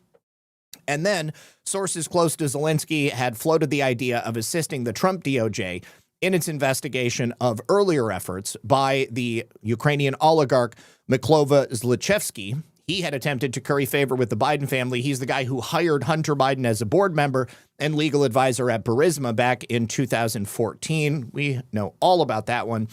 And the assistance offered by Zelensky reportedly included arranging cooperation with certain Ukrainian witnesses who could assist U.S. authorities in resolving unanswered questions regarding the corrupt dealings of the Biden family in Ukraine and even other places. Of course, Joe Biden pardoned his son. So even if they give us that information, they're not really going to be able to do anything unless the signature was signed by an auto pen, which I had originally read it was, and then President Trump said that it wasn't. Who knows at this point? I would love to see a number of people get brought up on indictments, but up until this point, it's been slow, few and far between. G. Fontes says, I find it insanely successful psyop. Any mention of Israel spiking emotion in people of any demographic, easily more powerful a weapon than TDS, effective even beyond the partisan religions. You're correct. It has been extremely successful, which is why I always try to bring it up in as level-headed way as I possibly can, because people tend to get really upset about it. Let me say thank you so much to Moon Baby. Hey there, thanks for the news. Don't mind the jokes either. My disabled cousin messed with me. No mercy. I was an equal opportunity joker. Good, I'm glad to hear it. No thanks, Joe says, thanks, Lisa and Zach. Happy Thursday and a continued appreciation for your efforts to keep us properly informed. God bless and stay safe. Sean Joe, thank you for the shades, the can, the cookie, the can, and another cookie. Thune can override the parliamentarian. I doubt that will happen, even if he can. Sean Joe also says Trump is pushing FISA, Zach. I know he is. And that's why I say that the only reason that I could see allowing FISA to continue right now is because it may be used against people that we're trying to bring down. FISA goes both ways. It was used against us. It can now be used against them. But at the end of the day, I don't want FISA to continue in its current incarnation because FISA is too easily corrupted, and we've seen it used time and time again to be a tool to spy on Americans when they've done nothing at all. Theoretically, I don't mind FISA being used to spy on our enemies. What I don't like is how it's used against the people of the United States of America. Mighty Patriot says, while I believe 99% of Congress and Senate must be replaced, or as many as can be, the midterms, I stand with President Trump 100%, as do I. That's really the only politician that I have any loyalty to. Filter Dog, see the new $100. Oh, there's a new $100 bill? Really? Well, let's pull that up. No shit. No shit. Is he doing it? Is he really doing it? U.S. President Donald J. Trump's Treasury Department is planning to add his signature to all denominations of the United States dollar moving forward, which will mark the first time in history that the sitting president's signature will appear on the American presidency. On the American currency. With Trump's signature expected to replace that of U.S. Treasurer Brandon Beach, sitting alongside the Treasury Secretary Scott Bessent, several sources, including Beach himself, have confirmed this. So it's not going to be Trump's face on the $100 bill. This is a mock-up. But we'll just have President Trump's signature. And I don't think that this is an actual version of it. This whole thing appears to be a mock-up because the tip doesn't say anything about J.D. Vance's signature, only President Trump's signature. I love this, though. I would be totally cool if they put President Trump's face on here along with his signature and then also Trump 4547. That would be awesome. So this is not the actual $100 bill, but President Trump's signature seems like it's actually going to be on it. Thank you, Filter Dog. Darla says, I still say military tribunals are the best way forward. Too many people are guilty of treason. I agree with you. The only problem is the path to get there. In order for something like martial law to be declared and military tribunals to be put in place, it would require some, grand event to take place across the United States. And it seems like everything the president and his team are doing is to try to keep things as calm as possible. So that's the only reason that I don't feel like we're moving towards that. I like the idea. I want there to be a sort of modern day Nuremberg, even though Nuremberg was kind of a joke. I mean, I want tribunals and I want these people to be brought up on justice. Thank you to Sean Joe for the cookie as well. Appreciate you. Dang old Aggie, are they talking about making a $500 bill? I haven't heard anything about that, but that would be cool too. All right, now, continuing on with Ukraine. Apparently, President Trump, knowing what he knows about Ukraine, he has now told them that they will only offer a security agreement to the country if Kiev agrees to withdraw all of their troops from the contested regions, which are in the eastern portion of Ukraine. Donetsk, I know that they are still in Donetsk. There's Luhansk and the Kirkutsk. Hold on. What are the Ukraine semi-autonomous regions? Donetsk, Luhansk, Zaporozhye. That's what it is. Donetsk, Luhansk, and Zaporozhye. I'm probably saying that incorrectly, but those are the regions. All right. So this is the only way that we're going to continue to play ball with Ukraine. And there is more on this as well. But this is also the only way that Russia is going to be willing to come to the table and make a deal for peace. We do not want this war to continue. We don't want to keep paying for it. We don't want Americans to die. We don't want anybody to die as a result of it. But as long as you have Ukraine continuing to attempt to take back these disputed regions with Russian troops moving in, nothing is going to move forward. Russia wants to offer security guarantees to those breakaway republics, the semi-autonomous region in the eastern portion, and of course, Ukraine doesn't want to let that go. There is tremendous natural resource wealth there. And of course, most of the people who live in that region are genetically Russian. They speak Russian, and they don't want to be ruled by the Kiev government in the West. Now, President Trump, in addition to that situation in Ukraine, also made a couple of very interesting comments about NATO and Iran earlier today while he was in the cabinet meeting. Now, I told you the other day, when President Trump asked the other nations of NATO to come help out in the Straits of Hormuz, and they all declined, he said, you know what? We don't need you. And I said that I think that this is a prelude to the United States leaving NATO. President Trump made this comment earlier today, again, showing that he has not forgotten about the rebuke of NATO nations.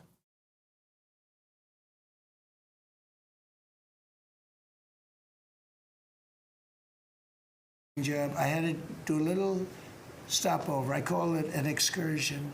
I had to do a little stopover in Iran, and we had to knock the hell out of them because our country would not have been safe. The world wouldn't have been safe. I've done a great favor for the world. The world has not been reciprocal, because when I told NATO, where we give billions and billions of dollars, trillions over the years, I said, do you mind coming up and giving us a little hand with the streets? Send up some.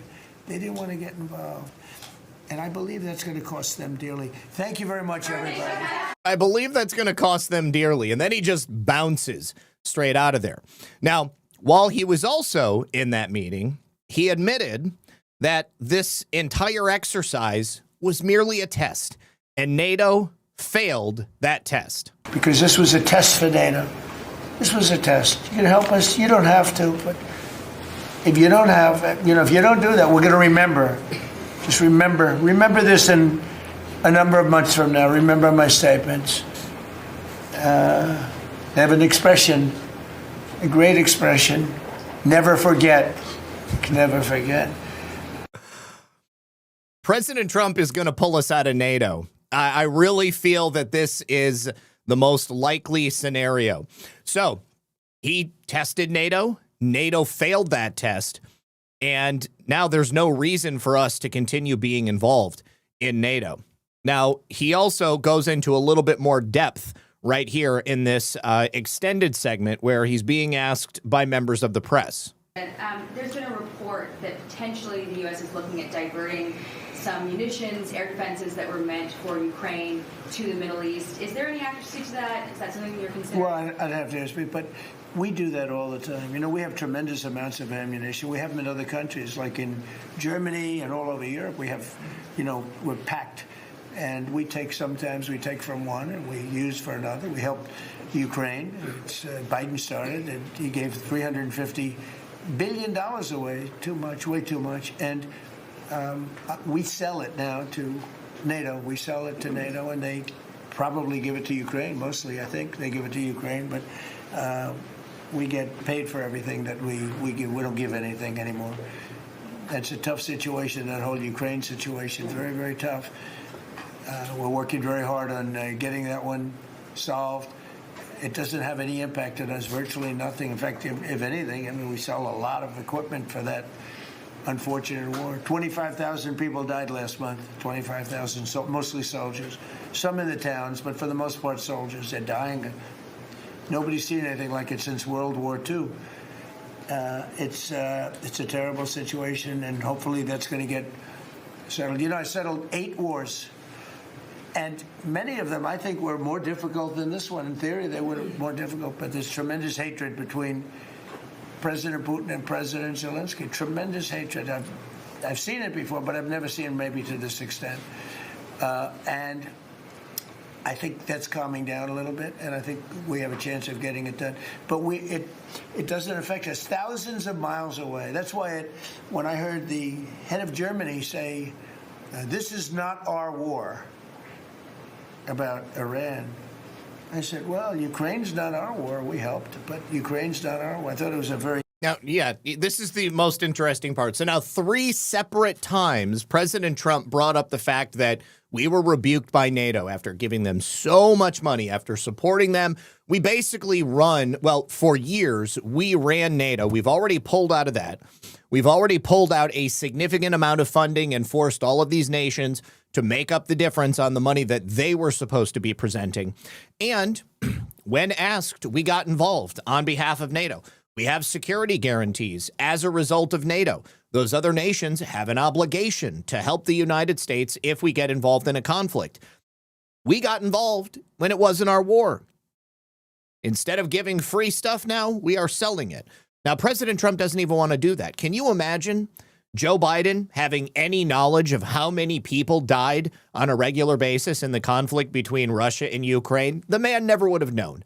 And I would suggest that probably the majority of Joe Biden's cabinet or even people in his government had no knowledge or care of how many people were dying as a result of this war.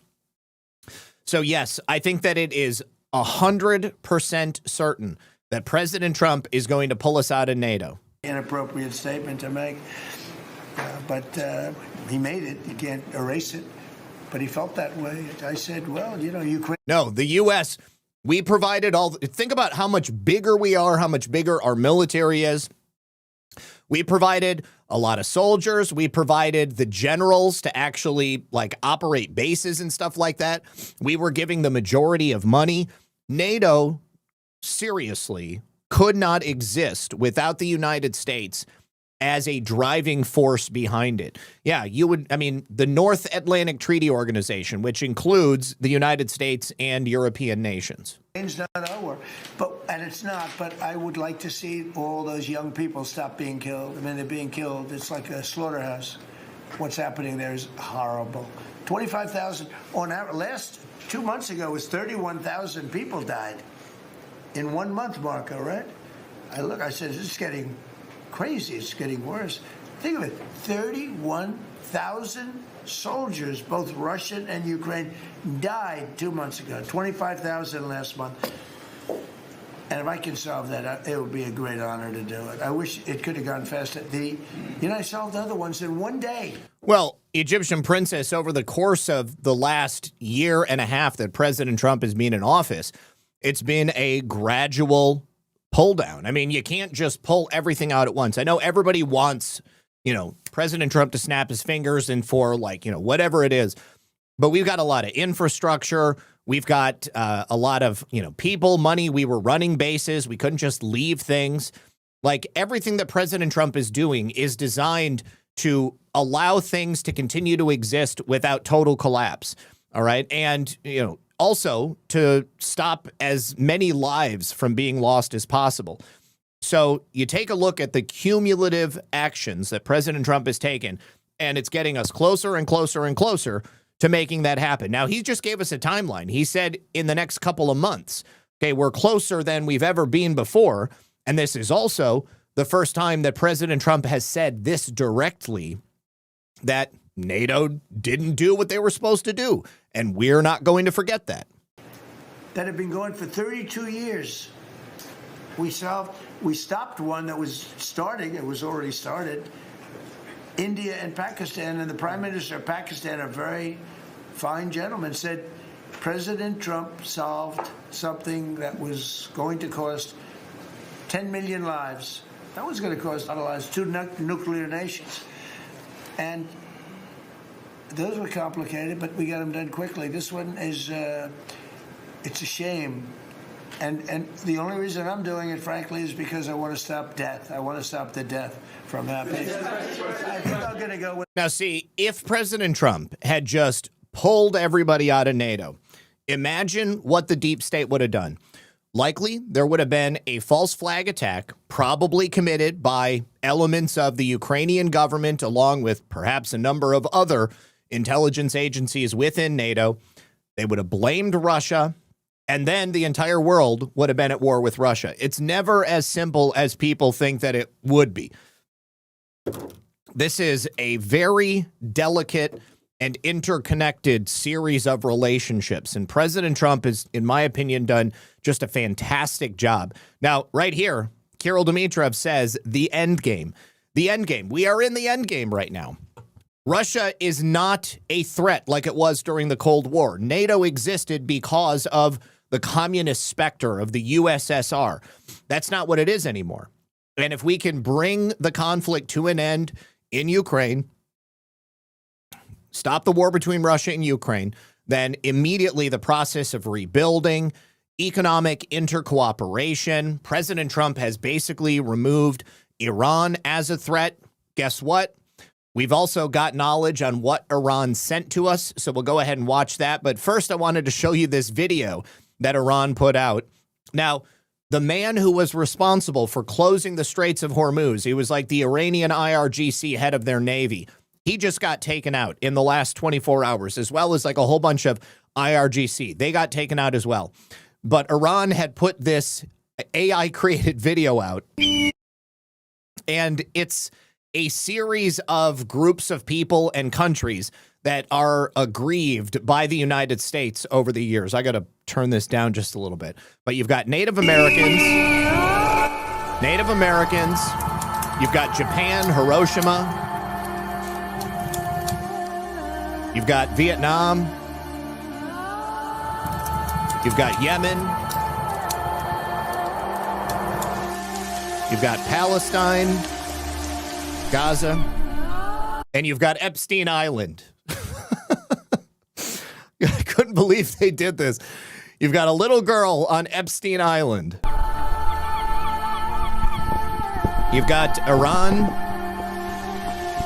You've got General Qasem Soleimani and the Ayatollah. And then you've got an Iranian intercontinental ballistic missile going towards the Statue of Liberty, only it's the Statue of Baal. Look at that.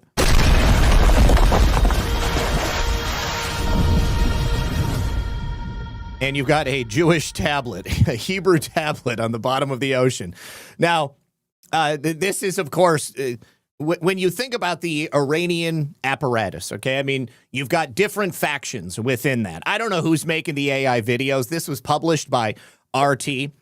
But the people who were problems are not there anymore. And like I said, you know, the guy responsible for closing the Straits of Hormuz, he's gone. President Trump has already admitted what it was in that cabinet meeting, what it was that they sent us. Now, I have heard a lot of people talking about supposedly we're about to send troops. We're going to have boots on the ground. We're going to go into Iran, and we're now going to start a ground war. Much like the U.S. leaving NATO and pulling out of all of that stuff. It's complicated. It takes time. It's not something that can be done overnight. President Trump can't just snap his fingers and say, I want 100,000 troops on the ground in Iran tomorrow. He can't do that. John Conrad here, he's a captain as a U.S. merchant marine, and he says Trump is not escalating this into a major ground war. Let me spell this out for you with crayons. I'm a U.S. merchant marine captain, 06, not 03 equivalent. We are a tiny forgotten service with one MF overarching specialty, one mother effing, moving escalatory armies overseas. That's all they do. It's true a general like Stanley McChrystal has far more knowledge about what to do after his tanks roll off our ships. But before those tanks roll off, they are our cargo. We are the specialists. We climb all around those tanks. We secure them. We move them. We deliver them. Our commandant, who I talk to every single week, is in charge of that lift, not whatever general is waiting on the pier. Right now, we are in the before stage. I absolutely 100% know more about this than any general because I have spent decades training and living life for this moment. When generals want to move escalatory army divisions overseas, they call us. We don't specialize in every branch. Naval, Air Force, USMC, Special Forces movements have their own lift pipelines. We can help, but that's not our core mission. But if you want to escalate a war with heavy ground forces, I get a call. The Air Force has already called us to move more bombs into theater. So yes, the air campaign can escalate, but there are zero plans to escalate this into a large-scale ground invasion. Zero. This cannot be done by airlift. The U.S. Air Force can't even get their own bombs overseas right now, let alone divisions of Army units. And if I do get the call, it will be months before we are sending and landing tanks. So I repeat, this cannot turn into a major war without my phone ringing.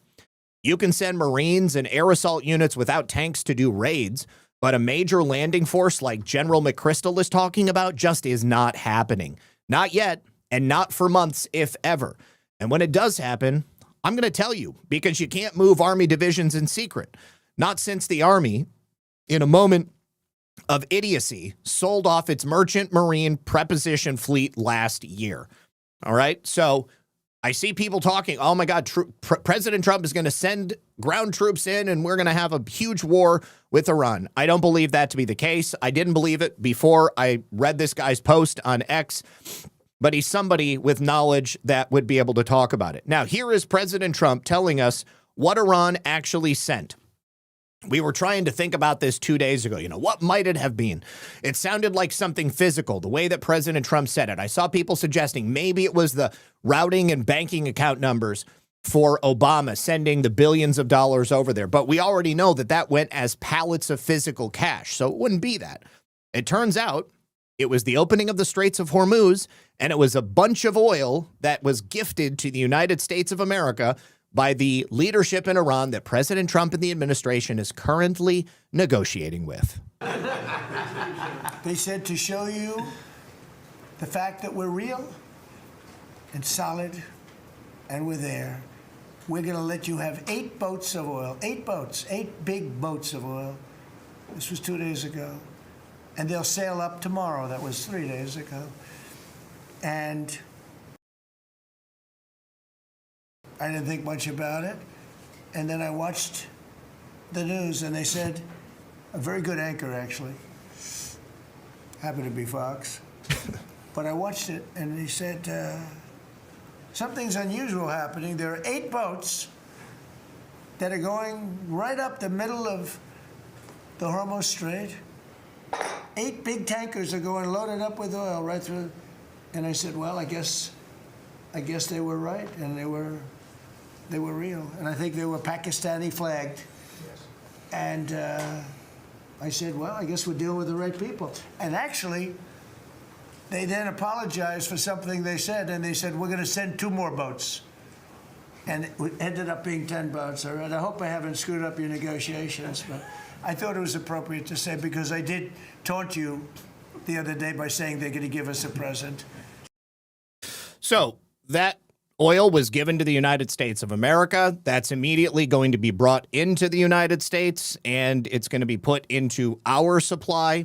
It will be used to alleviate some pain at the pump. I keep tagging Lee Zeldin and asking him to do something about diesel prices. Diesel is out of control. My buddy in Michigan, he was like, I just don't even know what to do anymore. It was like $5.35 a gallon, something crazy. They keep doing stuff, what they can, about regular gasoline, but then they don't do anything about diesel. Get rid of ultra low sulfur diesel restrictions. Stop taxing the refineries because they want to make it as expensive as possible. But diesel is literally fueling all of the ground transport, everything that goes on the highways, everything you buy is shipped with diesel if it has to go across the country, everything at the grocery store.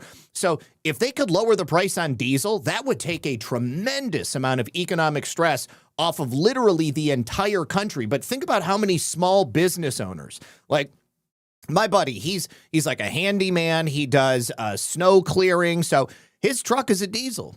He's got to go out and shovel streets and shovel people driveways, and he's using his truck to get it done. And he's got to buy diesel. And so he is really spending a lot of money on a daily basis, way too much money every single day.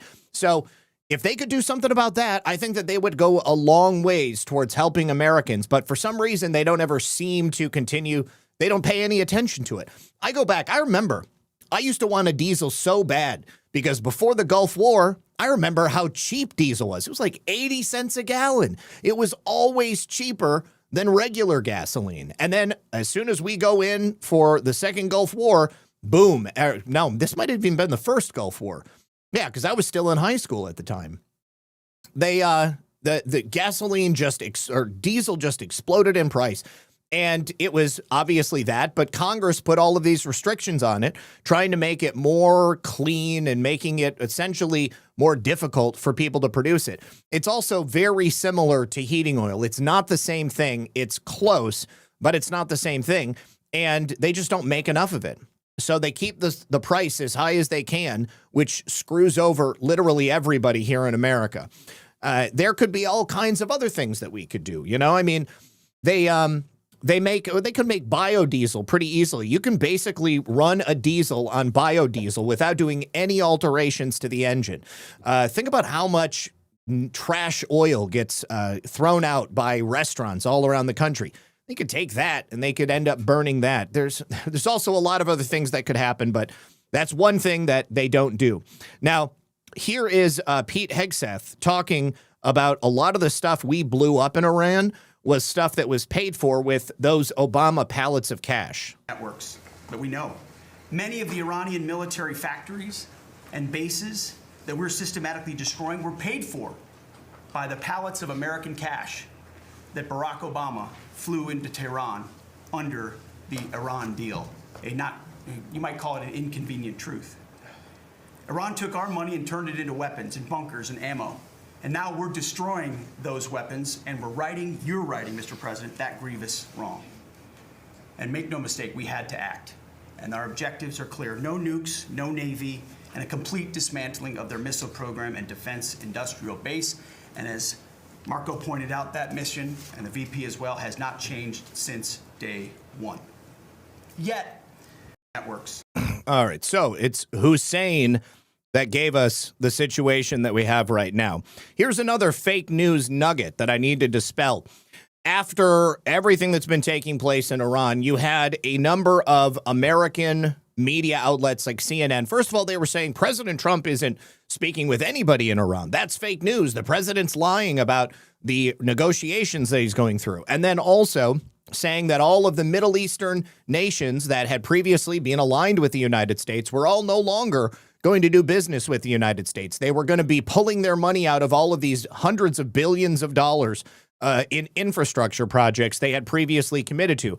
Well, a UAE minister of state just went on American television and said that no Gulf nation is backing away from the United States, and we're totally on board with what the U.S. is doing. Do you think the calls for the Gulf Arab allies, including the UAE, to get involved kinetically in the war are fair? The UAE has fought side by side with the United States in over 6 coalitions in our history. We have shared values, we have shared history with the United States, we have interoperability with the United States. They are a clear partner to us in regional security, and we intend to double down on that. Today, we are looking at a threat to not only our region, but to the international community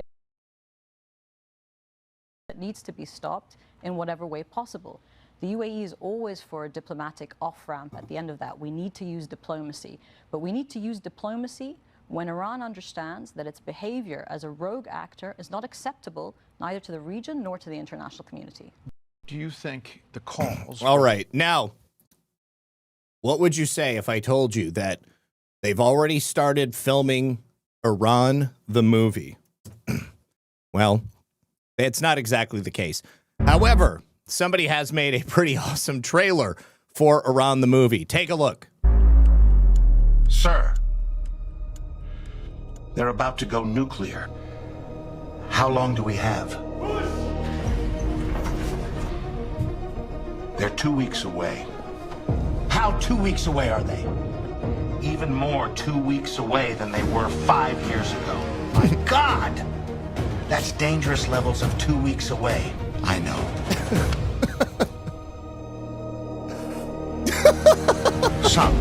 If anything happens to me, continue my work. We're only 2 weeks away. I will continue, inshallah. Now I'll go to where no one can find me. My office on the 3rd floor, right by that really big window. Vengeance! Sir, if we attack, they will close the Strait of Hormuz. They don't have the balls to close the Strait of Hormuz. They just closed the Strait of Hormuz. And oil is now over $100 a barrel.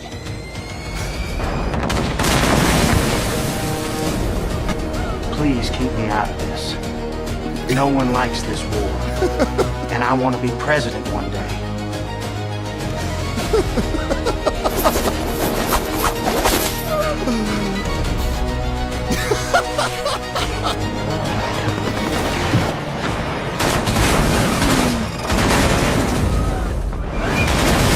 Come on, send a boat or something.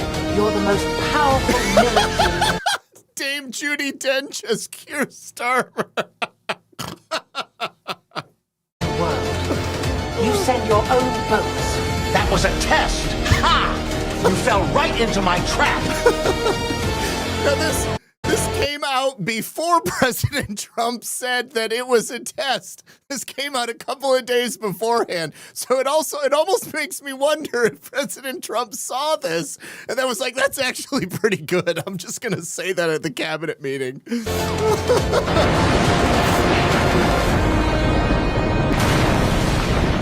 Sometimes the best reason for war is no reason at all.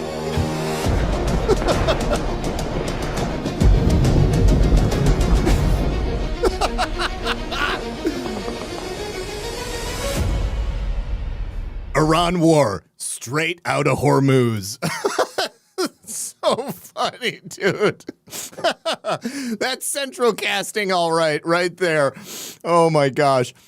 Surter says the $100 bill has 1/2 Federal Reserve note and 1/2 Treasury note too. You're saying the new $100 bill? That's interesting. I'll check it out. It's not just the taxes, it's the regulations too. Right, which is why I was talking about the ultra low sulfur diesel. I mean, it's a combination of a number of different things. But even still, it's Lee Zeldin at the EPA that could take away all of that stuff. He can get rid of it.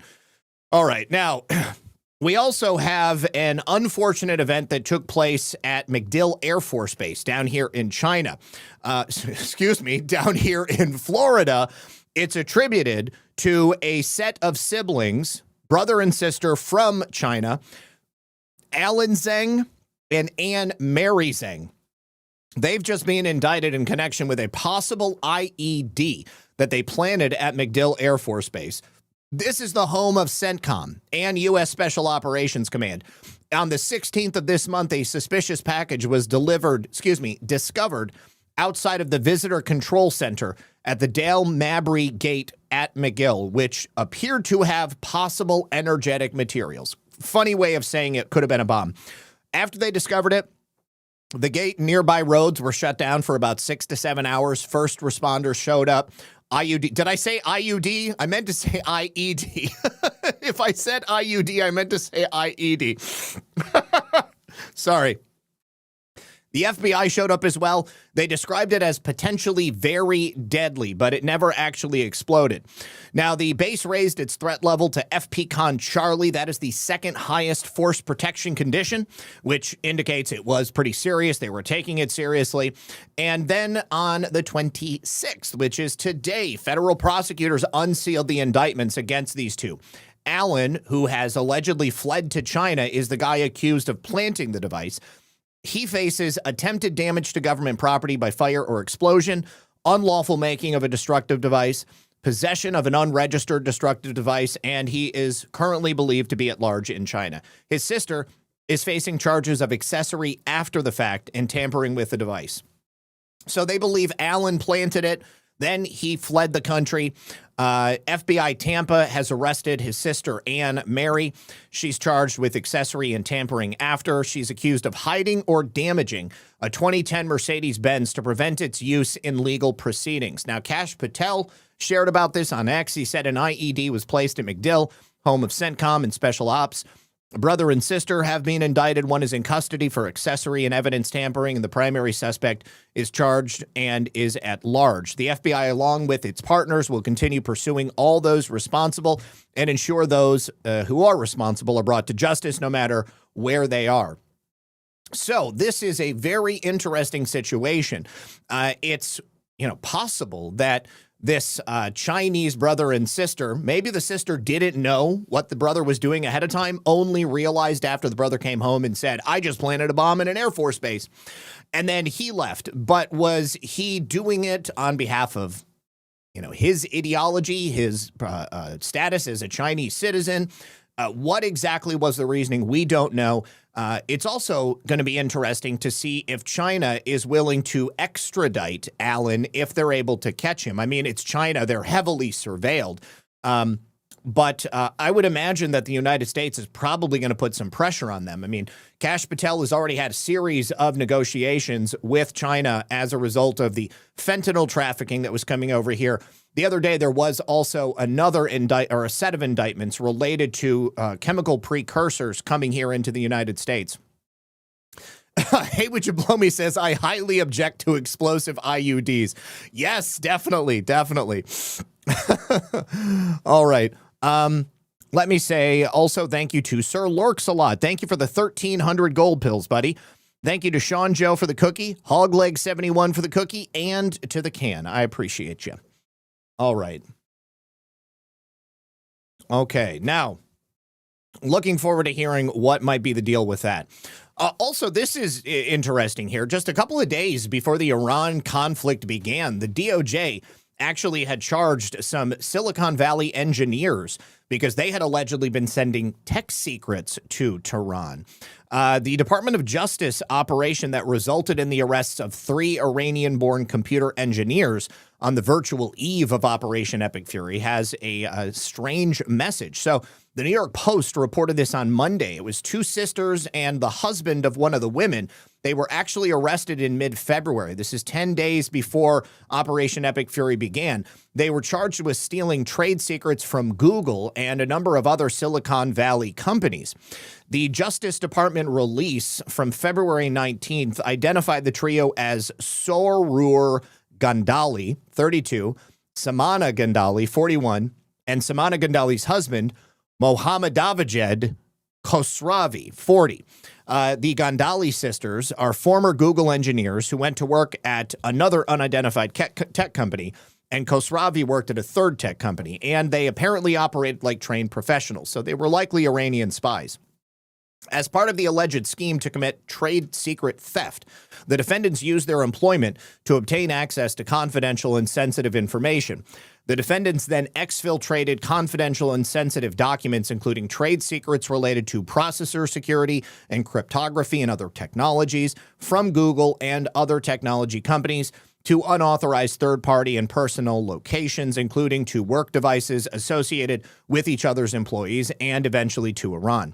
So in official terms, they are charged with conspiring to commit trade secret theft from Google and other leading technology companies, theft and attempted theft of trade secrets, and obstruction of justice. Now, the UK's Daily Mail has noted that trade secrets in this case sounds more like a euphemism for technology that could pose a direct danger to American troops and to the country itself. The case has intensified fears that foreign adversaries are increasingly turning to insiders, employees with legitimate access so that they can penetrate America's most sensitive industries. Now, obviously, this becomes more of a concern the deeper invested the tech companies in Silicon Valley get with the United States government. There is a massive exchange of information that is going on all the time, and these Silicon Valley companies are deeply embedded within the technologies that are used by the United States government. There are obviously a set of technologies that are available to the average everyday person in America and around the world. And then there's going to be a whole separate series of technologies that are used for governmental purposes. But if you work at one of these tech companies, it is theoretically possible for you to gain access to either or. And in either respect, it could give one of our enemies the edge that would be necessary to do real measurable harm to the United States, to our tech infrastructure, to the internet, a whole host of different ways that they could hurt us. And the stakes could hardly be higher. The technology at issue is advanced chips, cryptography, and secure processing systems. This is at the core of modern computing and defense infrastructure. All of these people were in the country legally. Samana is a naturalized citizen. Khosravi, her husband, is a legal permanent resident. And Sarur has a student visa. All three are free on bond. That's crazy. After pleading innocent on March 2nd. And the bonds were set at $150,000 and $75,000. Husband and wife, that's $150,000 apiece. Now, the DOJ news release appears to say that they went to great lengths to conceal their alleged activities. They submitted false signed affidavits to victim technology companies about the conduct and the stolen trade secrets. They destroyed exfiltrated files and other records from electronic devices. And they concealed the methods of exfiltration so that they could avoid detection by the technology companies they were victimizing. For example, they would manually photograph screens containing the document's contents instead of exfiltrating complete documents using a third-party communications platform. During a visit to Iran in December of 2023, Samana and Khosravi took steps to access stolen information, apparently with the intent of passing it on to a recipient in the Islamic Republic, no doubt, of course, under the watchful eye of Tehran. Now, this case obviously highlights the hidden dangers facing an open society like the United States. Most sane Americans are now pretty aware of the criminal threat of illegal aliens being allowed into our country, but the problem here is you have a naturalized U.S. citizen, a permanent resident, and then the sister is a student. Maybe we need to reevaluate how many people and who it is that we are letting into this country. I would say that probably everybody here believes that. I have advocated on more than one occasion for a complete shutdown of the immigration system. Largely, we have no idea who is in our country illegally. I'd suggest that we probably don't have a very good idea about who is even in our country legally. Many of those people have just been allowed to come in over the years, and they didn't have the proper vetting that would be necessary to make sure that they weren't going to be a spy, as these people appear to be right here. And you don't have to just look at the last administration. I mean, we've got decades upon decades of immigration into this nation, and we are probably riddled with all sorts of spies for many, many different nations. Now, good news on keeping children safe. A jury in California yesterday found that Meta and YouTube were liable for the mental health of teenagers, and they were awarded more than $3 million in damages. The woman is a 20-year-old named Kaylee, and she says she became addicted to Meta's app Instagram and Google's app YouTube as a child. It's come out already over the last couple of years that engineers for both Instagram and YouTube and Google as a whole, they have created the sort of endless scroll feature, which allows videos and content to just continually be served up to people. At the very least, X has changed it around so that, you know, you have to go in the opposite direction and then you'll start getting the same stuff you've seen before. You have to manually go and pull up new content. But she says that she developed some mental issues as a result, body dysmorphia. She had suicidal ideations because she was addicted to these social media platforms. Instagram is a cesspool. It's just a bunch of whores and thoughts and people flexing their money. And so many people look at those perfect lives on Instagram and they think, you know, why can't my life look like this? It's all fake. It is all a fugazi. So legal experts are saying that this decision against the social media giants is comparable to the big tobacco settlement. Meta pays 70% of the damages. YouTube pays 30%, so $2 million and $1 million. And this is likely going to lead to other decisions of a similar type. We also had a decision by the Supreme Court which determined it reversed a prior decision by the Supreme Court that social media companies are not responsible for pirated material that ends up on their platforms. This is directly going to affect Kim.com. For over a decade, the federal government, the DOJ, has been attempting to extradite Kim.com for his role in the creation of Mega. Mega was a file sharing service. It's gone through a couple of iterations over the years, but there were people who had pirated movies and music. They were keeping it on Mega, and they blamed Kim.com. They actually charged him for these people having pirated material on there. So now, as a result of that decision by the Supreme Court, Kim.com's case is no longer going to continue. Freya says, I am looking for someone to pick me up at the Phoenix airport on the 12th and take me to U-Haul to pick up a box truck.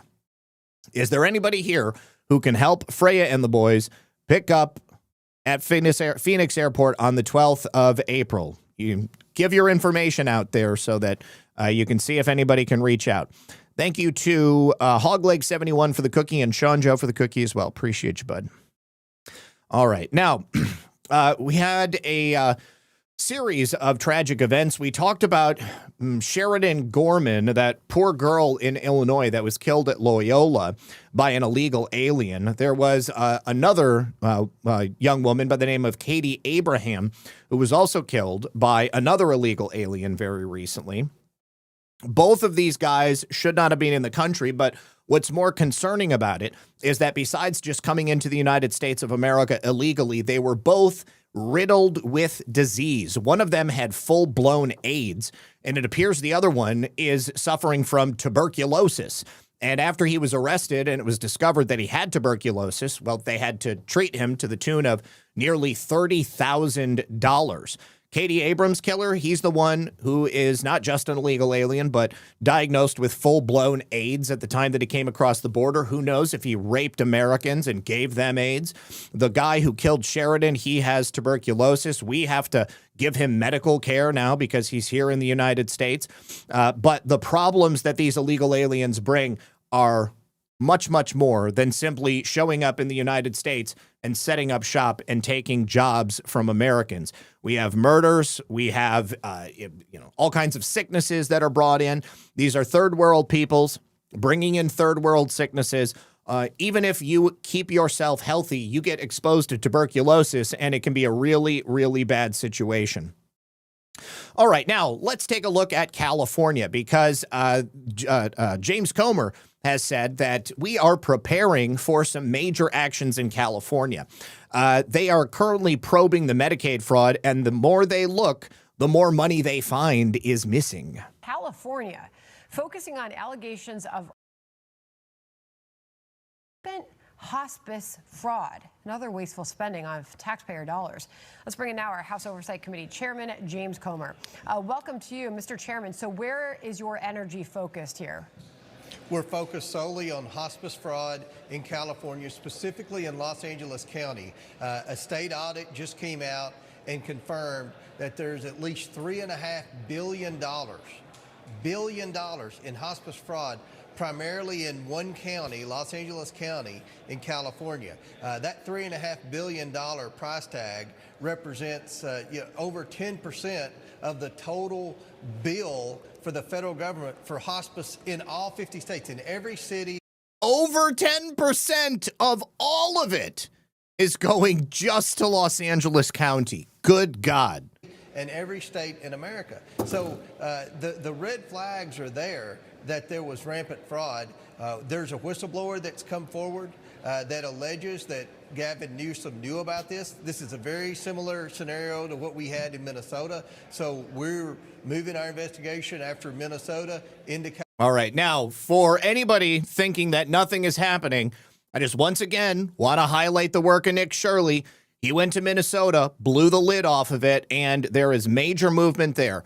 Donald Trump, as a result, created the fraud division in the DOJ. They have somebody confirmed. That person is running it. All of the money going into hospice care in California has been frozen.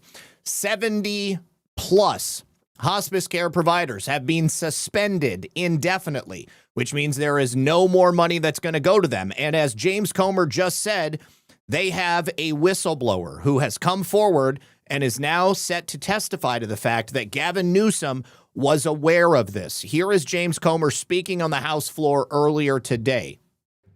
I rise to give an update on the work that the House Oversight Committee has been doing recently. I want to remind everyone our mission on the Oversight Committee is to identify waste, fraud, abuse, and mismanagement in the federal government. We've been going state by state and focusing on identifying. Kev, you know, there's one thing. There's suspecting or believing that he's aware and complicit, and then there's proving it. And that's what we really want to do. So I agree with you. Of course, I think he was complicit, but we had to prove it in a court of law. Massive fraud in the federal welfare programs administered by poorly run states. We began in Minnesota. We worked with 9 whistleblowers. These whistleblowers were career state employees who came forward, and I hope that whistleblowers in other states saw how we treated the whistleblowers, we protected the whistleblowers. We sat down with the whistleblowers, we interviewed them, did transcribed interviews, took their testimony to build, to produce a report, to build our case, to help with the Department of Justice ongoing investigation in Minnesota on the welfare fraud.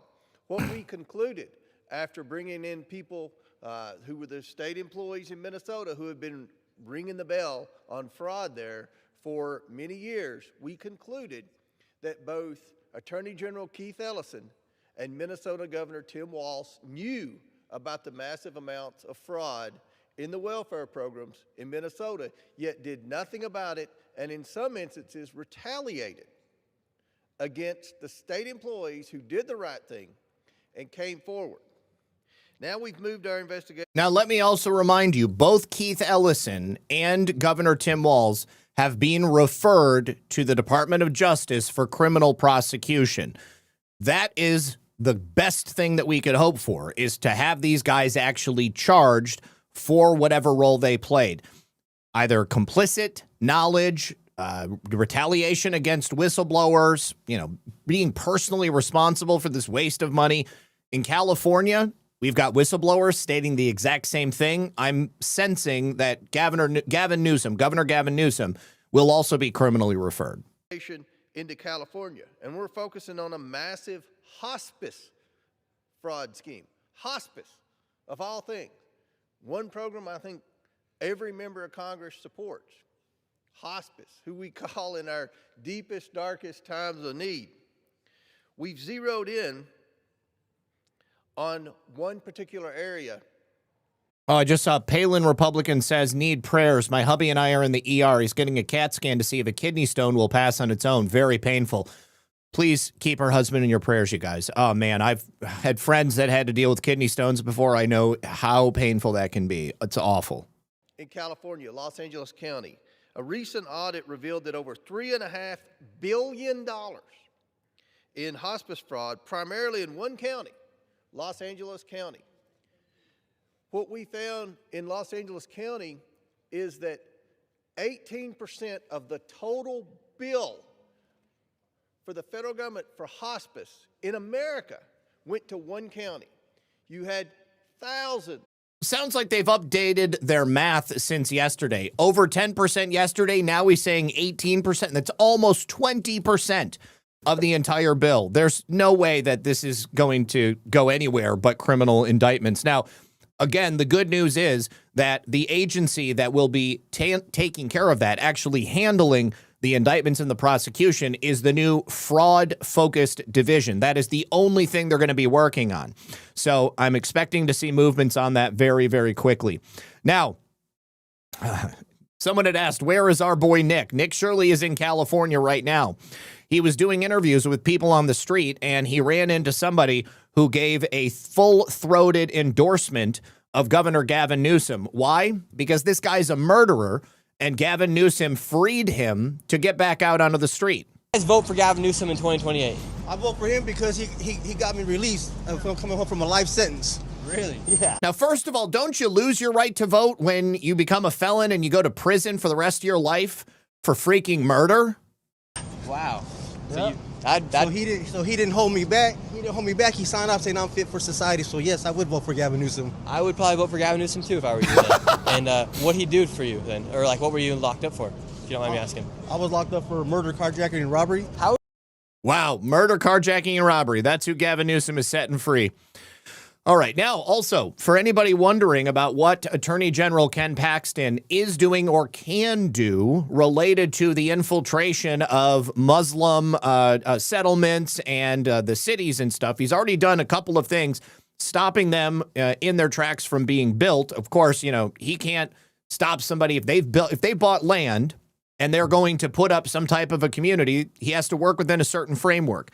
Here, there was a potential Sharia City development in Kaufman County that was going to be built. Ken Paxton learned about it before they started construction, and he stopped it from being begun. Following an investigation by Attorney General Ken Paxton, plans for development of a potentially unlawful Sharia City community in Kaufman County have ended. In early February 2026, residents raised concerns about a foreign-based development company's plan to purchase thousands of acres near Kaufman, Texas. The developers plan to create a, quote, sustainable city with the potential to house as many as 20,000 foreign nationals, alarmed the surrounding communities. Not only could the influx of tens of thousands of foreign nationals into rural Texas pose national security risks, but residents also feared the strain that such a development could place on the local water supply. On February 9th, Attorney General Paxton announced his office's investigation into the potentially unlawful Sharia City development in Kaufman County. As part of the investigation, requests to examine RTEs were sent to developers, including a U.S. subsidiary of the Dubai-based development company SEE Holding. Congressman Lance Gooden has now confirmed that the developers decided to end their proposed plans in Kaufman County. Because of the risks posed by the infiltration of Sharia law into Texas, my office will work tirelessly to end any illegal scheme that seeks to subvert the Constitution and disrupt the American way of life. I am glad to see the developers of the Sharia City in Kaufman County have ceased their operations following my office's investigation. My office will continue to investigate any potential threat to the safety and well-being of Texas. Now, there was another community that was planning to be built, and Ken Paxton was able to successfully get that stopped as well. Now, we also have good news coming from the administration that a proposed wind farm development that was going to be put in along the Atlantic coast is now dead. It was a French energy conglomerate by the name of Total Energies that made a deal with the Biden administration. And thanks to the Trump administration, they have now abandoned their plans to build this wind farm, and instead they're going to be investing $1 billion into American energy production. The Department of Interior has stated that Total Energies agreed to walk away from this costly offshore wind leases they had purchased and reinvest that capital into U.S.-based oil, natural gas, and liquid natural gas development. In return, the federal government will reimburse the company up to roughly $928 million. That's the value of the leases originally purchased under Biden. The offshore wind turbines dwarf their land-based counterparts. To put that scale into perspective, here is how one of the largest models available would look when compared next to the Empire State Building and the Eiffel Tower. You can see here, this Halide X wind turbine is about 300 feet taller than the Washington Monument, about 200 feet shorter than the Eiffel Tower, and the Empire State Building is about 1,500 feet tall. This is about 853 feet tall. So these things are freaking huge. The Secretary of the Interior, Doug Burgum, says that this is a decisive victory for American energy independence. This offshore wind farm would have become a subsidy-driven scheme that would burden taxpayers while delivering inconsistent power. So the administration is steering the investment towards reliable sources in the energy sector, all developed here in the United States. Total Energies has confirmed they're going to be redirecting all of their money into U.S. oil and gas projects. And they have pledged not to pursue any new offshore wind developments in America for now and into the future. So now this effectively kills 2 major planned wind projects off the coast of New York and North Carolina, projects that were still in development but represented part of the broader push for renewable energy expansion. Now they are dead. And yes, they kill whales, they mess up a bunch of sea life, and they also produce all kinds of strange vibrations and sounds in the homes of people who live in the area. So this is a big, big win.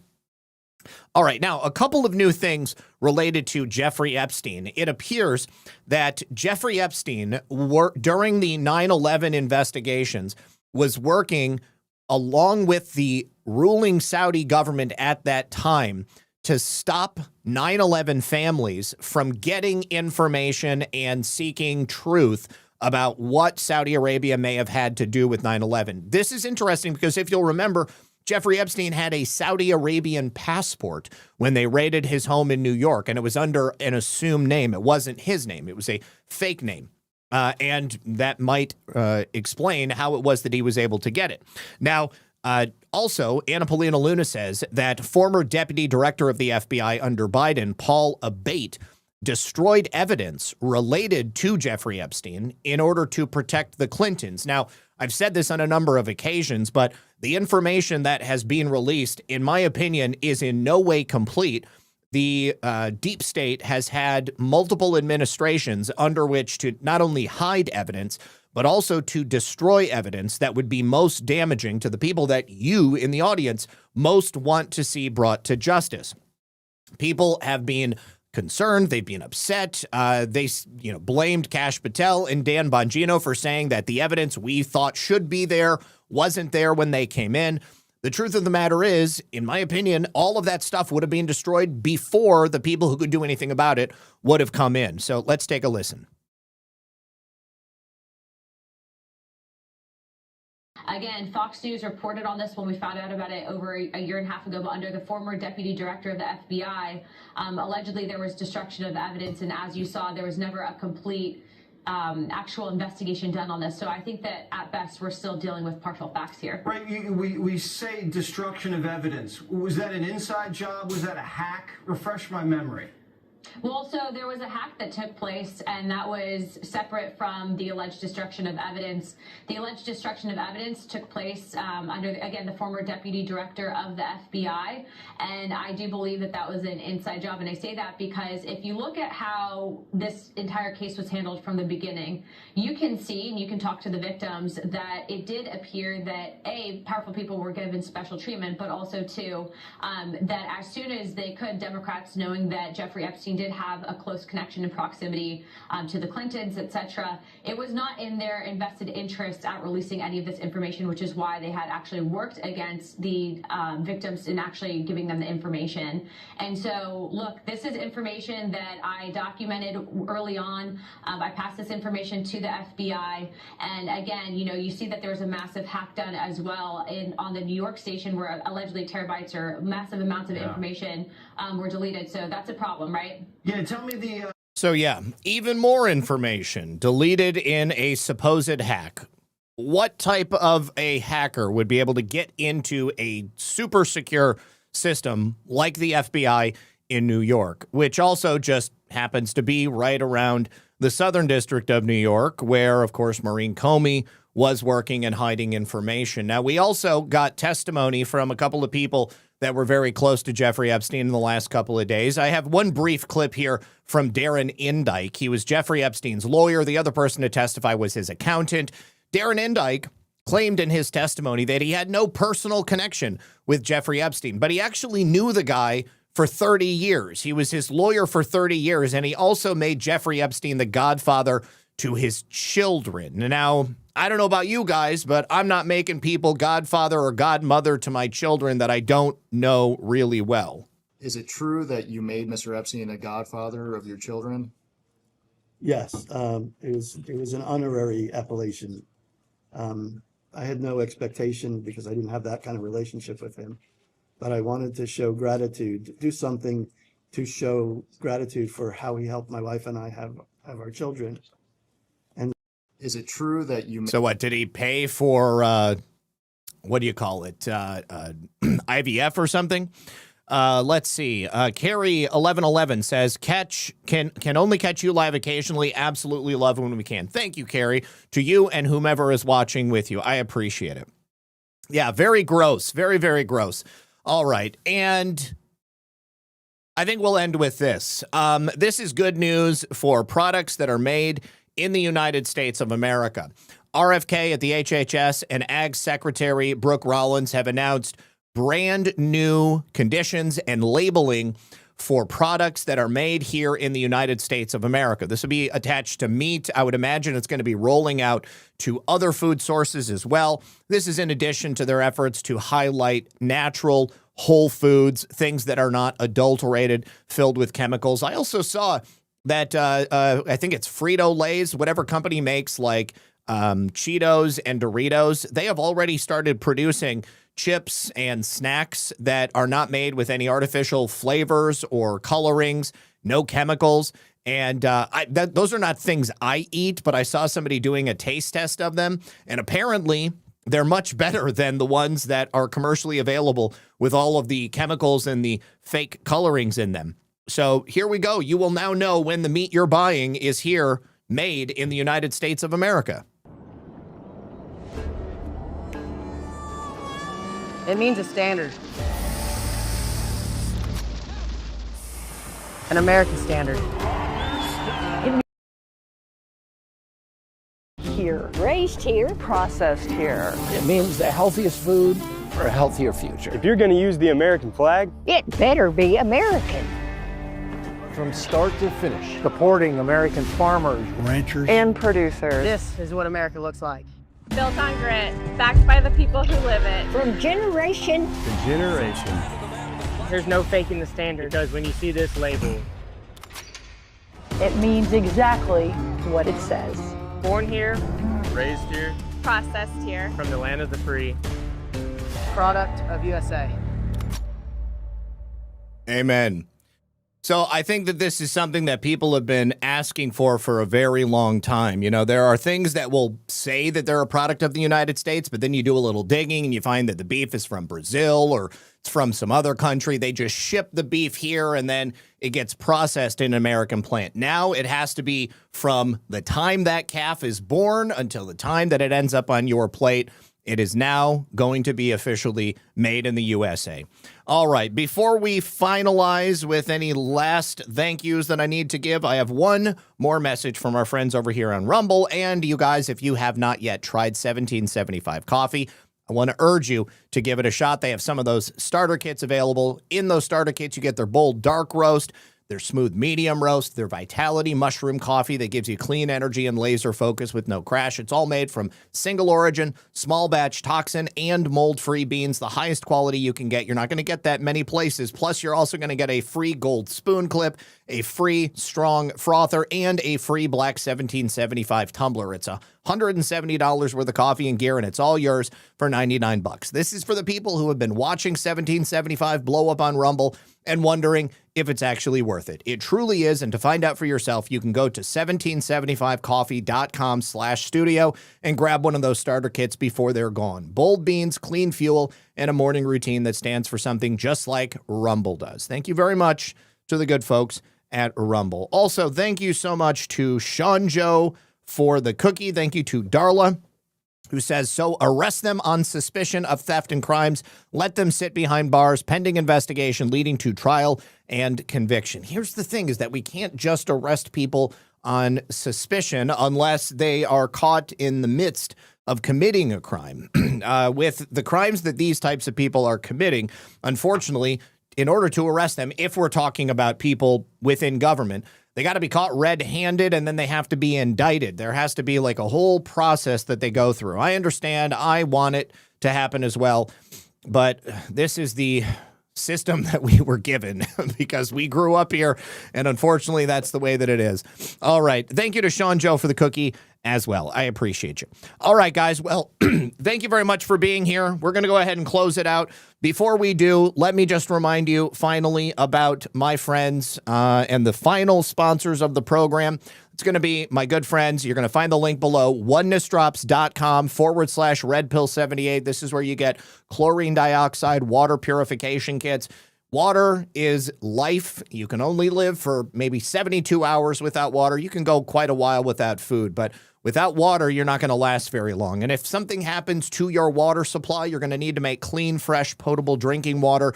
If you're out hiking, camping, and you get water from a stream or from a questionable source, having some chlorine dioxide on hand is definitely going to be something that you need. Now, there are a whole bunch of uses for chlorine dioxide. And if you haven't yet seen The Universal Antidote, it's a documentary about it.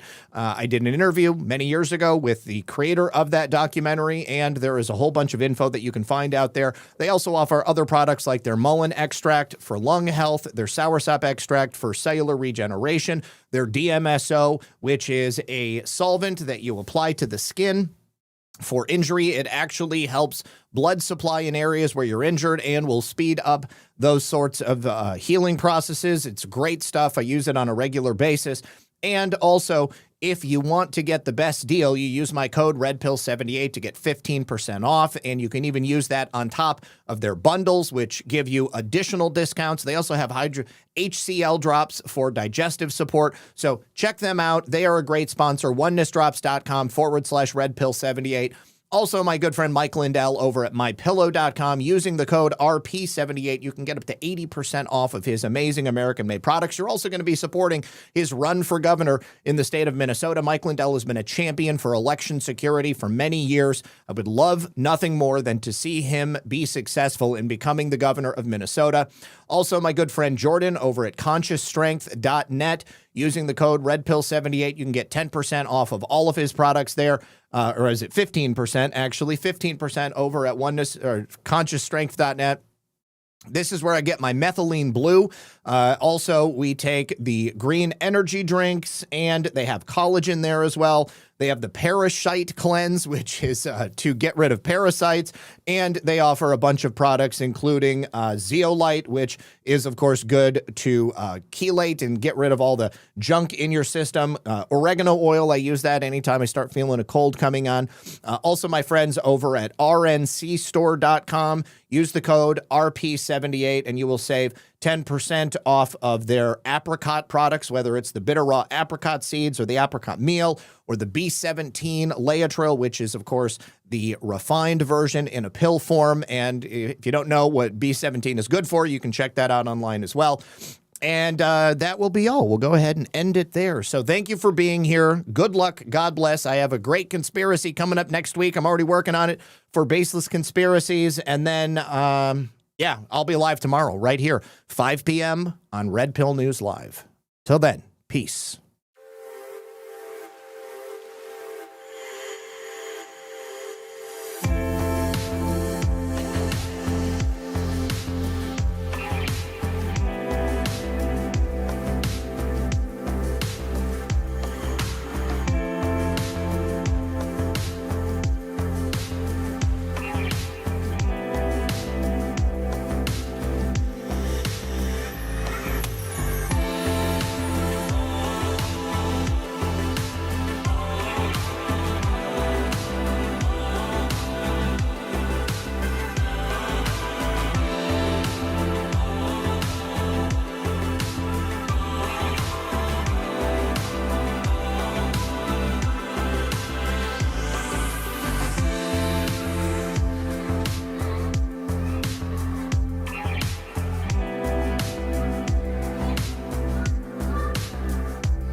Salty, that was 2 days ago. I said I wasn't doing a show. So yesterday, I didn't do a show. But today, I definitely did a show.